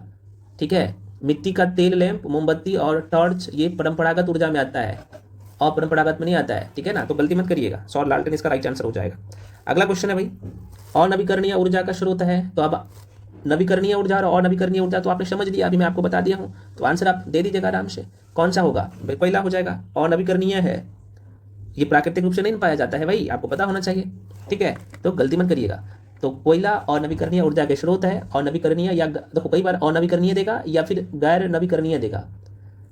ठीक है ना, तो थोड़ा सा ध्यान रखना, डिटेल में मैं बता दिया हूँ। अगला क्वेश्चन है, निम्न में से कौन सा गैर, आप देखो क्या शब्द दे दिया है, गैर, वही चीज है अनवीकरणीय है, और अब शब्द बदल दिया है, गैर कर दिया है, गैर नवीकरणीय, गैर पारंपरिक, अच्छा गैर पारंपरिक ऊर्जा कर दिया, तो दोनों एक ही शब्द है। क्या आंसर होगा इसका, बता सकते हो 35 का। बिल्कुल, यहाँ पे जो लोग बी टिक किए हो, सॉरी फ्रेंड्स, ये है यहाँ पे शब्द एक दिया है गैर पारंपरिक ऊर्जा, माफी चाहता हूँ, ये अनवीकरणीय और अच्छा दो शब्द मैंने बोला था, अनवीकरणीय और गैर नवीकरणीय, वो दोनों एक ही चीज है, लेकिन ये गैर पारंपरिक ऊर्जा है ना, तो ये वायु इसका हो जाएगा, है ना, जैसे नवीकरणीय ऊर्जा कहते हैं ना, इसी कैटेगरी में आता है ये।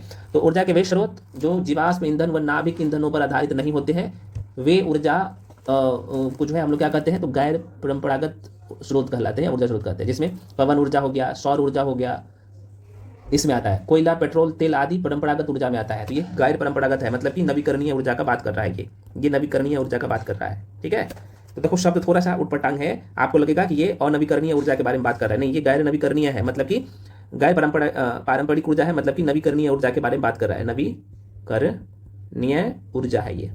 तो ये गैर पारंपरिक ऊर्जा बोले या नवीकरणीय ऊर्जा बोले, एक ही है, देखो शब्द थोड़ा सा पकड़ना है, और यही तो गलती करवाता है एग्जाम हॉल में क्वेश्चन। अगला क्वेश्चन है, भारत के किस राज्य में सबसे अधिक पवन ऊर्जा का निर्माण होता है। लो वेरी वेरी इंपॉर्टेंट है, तो बिल्कुल जो लोग आंसर टिक किए हो तमिलनाडु, वहां पे करेगा। तमिलनाडु कहाँ पे है, तो आप कहेंगे सर यहाँ पे तमिलनाडु है, ठीक है ना, तो यहीं पे होता है। चलो आगे बढ़ जाते हैं। अगला क्वेश्चन है मेरे भाई, निम्नलिखित में कौन बायोम ऊर्जा का उदाहरण नहीं है, 137 का, तो सी परमाणु ऊर्जा हो जाएगा राइट आंसर। ठीक है, निम्नलिखित में से कौन जो है, निम्नलिखित में से कौन एक जो है गैर परंपरागत ऊर्जा स्रोत है। ठीक है, तो क्या देखो यहाँ पे गैर परंपरागत ऊर्जा स्रोत है, तो वही पवन ऊर्जा हो जाएगा ना, देखो अभी बोला हो ना, वायु, पवन। अगला क्वेश्चन है भाई, निम्नलिखित में कौन जैव मात्रा है ना, जैव मात्रा ऊर्जा का स्रोत है, नहीं है, ये पूछ रहा है। अब थोड़ा सा शब्द बदल दिया है, तो जैव मात्रा नहीं होगा, मृदा नहीं होगा, बाकी क्या कौन हो जाएगा, लकड़ी होगा, गोबर होगा, कोयला होगा, लेकिन ये मृदा नहीं होगा, मिट्टी नहीं होगा। फ्रेंड्स अगला चैप्टर है हम लोगों का पर्यावरण, मतलब इन्वायरमेंट मिसलेनियस, जहाँ से क्वेश्चन पर्यावरण विविध जितने भी क्वेश्चन आएंगे उसके सारे क्वेश्चन है। चलो तो अगला क्वेश्चन है, जैव निम्नीकरणीय पदार्थ निम्नलिखित में से कौन सा नहीं है, बताइए। बिल्कुल इसका जो है प्लास्टिक के थैले, ये नहीं है, बाकी ये सब का सब है। तो जैव निम्नीकरण पदार्थ वे होते हैं जो जीवाणुओं या कवकों द्वारा अपघटित हो सकते हैं, जैसे बचा हुआ खाद्य पदार्थ, कागज, गोबर, धान की भूसी, ये सब है। और प्लास्टिक के थैले ये अजैव है, क्या है, अजैव है, अजैव निम्नीकरणीय पदार्थ है, क्योंकि ये प्राकृतिक रूप से अपघटित नहीं होते। ऐसे ध्यान रखना, जो प्राकृतिक रूप से अपघटित हो जाएगा ना, उसे हम लोग कहेंगे क्या कहेंगे, बताइए, उसे हम लोग कहेंगे जैव निम्नीकरण, और जो प्राकृतिक रूप से अपघटित नहीं होंगे वो अजैव होंगे, है ना। इसमें अजैव में कौन आ जाएगा, रबर हो जाएगा, कांच होगा, शीशा नहीं होगा, प्लास्टिक, नाइलॉन, ये सब अजैव में आ जाएगा। ठीक है, तो बेसिक बातें हैं, उम्मीद करते बस इतना से ध्यान रखना यार, यहीं से काम हो जाएगा। ठीक है, अगला प्रश्न है, 1878 ईस्वी में वन अनुसंधान संस्था FRI की स्थापना कहाँ की गई थी, बताओ। बिल्कुल जो लोग टिक कर रहे हो यहाँ पे, डी देहरादून में हुआ था, बिल्कुल सही टिक कर रहे हो। देखो फ्रेंड्स ये तो आपने देख ही लिया, और इंडियन फॉरेस्ट रिसर्च इंस्टीट्यूट कहाँ पे है, तो ये देहरादून में ही है, 1878 में हुआ था इसका स्थापना। E20 क्या है भाई, तो भाई देखो E20 एल्कोहल मिश्रित पेट्रोल है, ठीक है ना, ध्यान रखना। किधर ये हो जाएगा डी इसका राइट आंसर। चलो आगे बढ़ जाए। नर्मदा बचाओ आंदोलन से कौन जुड़ी है, बताओ कौन जुड़ा है भाई, ये जुड़ी है। बिल्कुल यहाँ पे मेघा पाटेकर राइट आंसर हो जाएगा। देखिए फ्रेंड्स, इसमें थोड़ा सा कहानी में ट्विस्ट है। नर्मदा बचाओ आंदोलन की प्रवर्तक मेघा पाटेकर है, जिन्होंने सरदार सरोवर बांध की ऊंचाई बढ़ाने के फैसले के खिलाफ यह आंदोलन चलाया था। ठीक, आगे बढ़ जाते हैं। देखो ये दरोगा में पूछा गया। अगला क्वेश्चन है, सामाजिक वानिकी किससे संबंधित है। ठीक, बता सकते हैं कितने लोग। बिल्कुल बीच इसका राइट आंसर होगा, खाली जमीन पर ईंधन, चारे के लिए तथा पर्यावरण हित के लिए पादप लगाना। बेसिक सा क्वेश्चन है ये, तो आप इसका जवाब दिए होंगे, हमको पता है। राष्ट्रीय आपदा प्रबंधन प्राधिकरण केंद्र जो है ना, किस मंत्रालय के अधीन कार्य करता है। देखो बहुत अच्छा क्वेश्चन है ये, तो बिल्कुल इसका डी हो जाएगा, गृह मंत्रालय के अंतर्गत काम करेगा, है ना। अगला क्वेश्चन, एक सिंग वाला राइनो जिसे हम लोग गेंडा कहते हैं, किस राज्य में पाया जाता है। तो देखो भाई पश्चिम बंगाल में पाया जाता है, सुंदरबन डेल्टा में इसका बहुत सुंदरबन डेल्टा में ही देखा जाता है ना। तो आप इसके बारे में जानते हैं। सॉरी, एक सिंग वाला, माफी चाहता हूँ, गेंडा के बारे में बात हो रहा है ये फ्रेंड्स। असम का जो टाइगर रिजर्व है ना, मैंने बोला था ना कल के वीडियो में, उसमें पाया जाता है। ठीक है ना, तो माइंड में रखिएगा, मानस टाइगर रिजर्व है ना वहाँ पे। तो असम की जो असम में 4 संरक्षित क्षेत्र है। एक तो आप लोगों को पता है पोबी तोरा वन्यजीव अभयारण्य है, राजीव गांधी ओरंग नेशनल पार्क है, और काजीरंगा नेशनल पार्क में यही एक सिंग वाला बहुत ज़्यादा पाया जाता है। मानस में भी मानस राष्ट्रीय उद्यान असम में ही है। तो इसमें लगभग 2640 गेंडे हैं, ये सब मिला के एक सिंग वाले गेंडा। प्रश्न पूछता है कि एक सिंग वाले गेंडा को IUCN की रेड डाटा लिस्ट में, मतलब कि विलुप्त की श्रेणी में रखा गया है। ठीक है, तो प्रश्न पूछता है, ध्यान रखना। अगला क्वेश्चन है मेरे भाई, निम्नलिखित में कौन सा कृषि विद्या इको फ्रेंडली है। 147 का आंसर क्या होगा, ए हो जाएगा। बिल्कुल जो लोग, ये ऑर्गेनिक फार्मिंग है, राइट आंसर ये हो जाएगा। चलो आगे बढ़ जाते हैं। अगला क्वेश्चन आपके सामने 148, निम्नलिखित से कौन सा पुनर्विकृत संसाधन नहीं है। तो भाई लो बायस्क नहीं होगा, बाकी रिसाइकल कर सकते हो, बाकी को अच्छा क्वेश्चन है ना। अगले क्वेश्चन है भाई, इनमें से कौन सा घरेलू अपशिष्ट जैव अनिम्नीकरणीय नहीं है। देखो अनिम्नीकरणीय, निम्नीकरणीय शब्द दे दिया, तो ध्यान रखना क्वेश्चन को सही से, कागज। आगे बढ़ जाते हैं। नागोया प्रोटोकॉल कब जो है प्रभावी हुआ था। तो आंसर क्या होगा, नागोया, बिल्कुल ठीक, 2014 में। तो फ्रेंड्स, जो जितने भी PYQs था मैं करवा दिया हूँ आप लोगों को बहुत कायदे से। इसका एक्सप्लेनेशन बहुत इंपॉर्टेंट है सभी का, तो भाई यार अच्छे से देख लेना, बहुत डिटेल में लिख दिया हूँ। मल्टीपल टाइम रिवीजन करना, एक भी क्वेश्चन बाहर नहीं जाएगा एग्जाम हॉल में। ठीक है, अब देखो आप लोग का अब काम ये है कि देखो यहाँ पे मैं शॉर्ट नोट्स दिया हूँ इसी बुकलेट में। ठीक है ना, इसी बुकलेट में शॉर्ट नोट्स दिया हूँ, आप देख सकते हो। आप जैसे यहाँ पे मैं थोड़ा सा बता देता हूँ। देखो पर्यावरण से संबंधित मुख्य बातें, पर्यावरण क्या है, यहाँ पे मैं लिख दिया हूँ। ठीक है, आपको कुछ करने का जरूरत नहीं पड़ेगा, देख सकते हो सारी चीज़ें लिख दिया हूँ। पर्यावरण के जो संघटक है कौन कौन से, भौतिक, जैविक, ऊर्जा, ये कौन सा है आप लोग बोलिएगा, तो इसका मैं भी मास्टर वीडियो 1 दे दूंगा, है ना। वो सर पृथ्वी सम्मेलन बहुत पूछा है, पहले बार कब हुआ था, अभी हाल फिलहाल, चूंकि अपडेटेड नोट्स है, देख लेना। एजेंडा 21 समझौता का उद्देश्य क्या था, एक बार देख लेना सरसरी निगाहों से, बहुत इंपॉर्टेंट है। ठीक है, उसके बाद पर्यावरण संरक्षण से संबंधित अलग अलग जो अधिनियम है यार देख लेना, बहुत इंपॉर्टेंट है ये सभी, और इसका उद्देश्य क्या था इस अधिनियम का, ये भी पूछता है।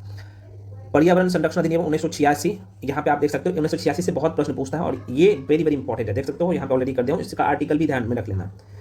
संयुक्त राष्ट्र पर्यावरण कार्यक्रम बहुत इंपॉर्टेंट है, कब किया था इसकी स्थापना, ये सारे पॉइंट्स यहाँ पे कर दिया हूँ। राष्ट्रीय पर्यावरण प्राधिकरण बहुत इंपॉर्टेंट है, इसकी स्थापना कब हुआ था और ये अधिनियम मैं मेंशन कर दिया हूँ। उसके बाद यहाँ पे वैश्विक मौसम विज्ञान संगठन है ना, इसकी स्थापना कब हुआ था, है ना, और इसका मुख्यालय कहाँ है, ये ध्यान रखना। ठीक, बस काम खत्म वहाँ से। उसके बाद पारिस्थितिकी तंत्र से क्या क्या क्वेश्चन बन सकता है, तो देखो पहले तो आपको यहाँ पे मैं बता दिया हूँ कि ये पारिस्थितिकी तंत्र क्या होता है। उसके बाद यहाँ पे जैविक घटक क्या होता है ना, उत्पादक क्या होता है, उपभोक्ता क्या होता है, प्राथमिक उपभोक्ता, द्वितीय उपभोक्ता, तृतीय उपभोक्ता, अपघटक क्या होता है, देखो सब कुछ है। उसके बाद यहाँ पे अजैविक अपघटक क्या है, यहाँ पे मैं सब कुछ लिखता हूँ, अभी आपने देखा होगा अगर ये पूरा सीरीज देखोगे तो। ठीक है, उसके बाद यहाँ पे सारे पॉइंट्स कवर कर दिया हूँ। उसके बाद आप देखोगे तो यहाँ पे पारिस्थितिकी तंत्र में जो है खाद्य श्रृंखला बहुत इंपॉर्टेंट है, ये सारे पॉइंट्स को देखना है। ठीक है, उसके बाद यहाँ पे खाद्य जाल क्या होता है, पोषण स्तर बहुत इंपॉर्टेंट है, ये कितने प्रकार का होता है, ये बहुत इंपॉर्टेंट है यहाँ से। तो ये सब आपको क्या करना है, एक बार सरसरी निगाहों से देख लेना है मेरे भाई। यहाँ से प्रश्न पूछता है, जैसे पश्चिमी घाट, पूर्वी घाट, इंडो बर्मा क्षेत्र, सुंडालैंड से प्रश्न आता है बहुत, है ना। भारत में जैव विविधता वाले क्षेत्र कौन कौन से हैं, तो ये खासतौर जैव विविधता वाला जो हिमालय वाला क्षेत्र है, पश्चिमी घाट है, इंडो बर्मा क्षेत्र है, सुंडालैंड है। कल आपका वीडियो में आपने देखा होगा, है ना, मैंने PYQs करवाया था। राष्ट्रीय उद्यान से क्वेश्चन आता है, कौन कौन सा इंपॉर्टेंस है यहाँ पे वही मेंशन किया हुआ है ना। प्रोजेक्ट चीता इंपॉर्टेंट है, भारत में जो है भारत के पक्षी विहार को एक बार देख लेना है सरसरी निगाहों से, भारत के बाघ अभ्यारण्य को देख लेना है। ये सारे की पॉइंट्स को आपको बहुत अच्छे से करना है, ठीक है। उसके बाद रामसर सम्मेलन कब हुआ था, है ना, कितने टोटल रामसर स्थल है पर्यटन में, ये सब आपको क्या करना है बहुत अच्छे तरीके से एक बार सरसरी। नवीनतम रामसर स्थल कौन कौन सा है यहाँ पे आपको देखना है, मेंशन कर दिया हूँ, ठीक है। वियना सम्मेलन क्या होता है, क्योटो प्रोटोकॉल क्या होता है, अभी आपने कुछ देर पहले देखा ये किससे संबंधित है, कब किया गया था, है ना। देखो यहाँ पे सब कुछ है ना, जुलाई नबी में दिखाया था, अभी PYQ में ऑलरेडी मैं लिख दिया हूँ। इसका उद्देश्य क्या था, क्योटो प्रोटोकॉल का प्रश्न पूछा गया था, अभी आपने देखा। हरित गृह प्रभाव से क्वेश्चन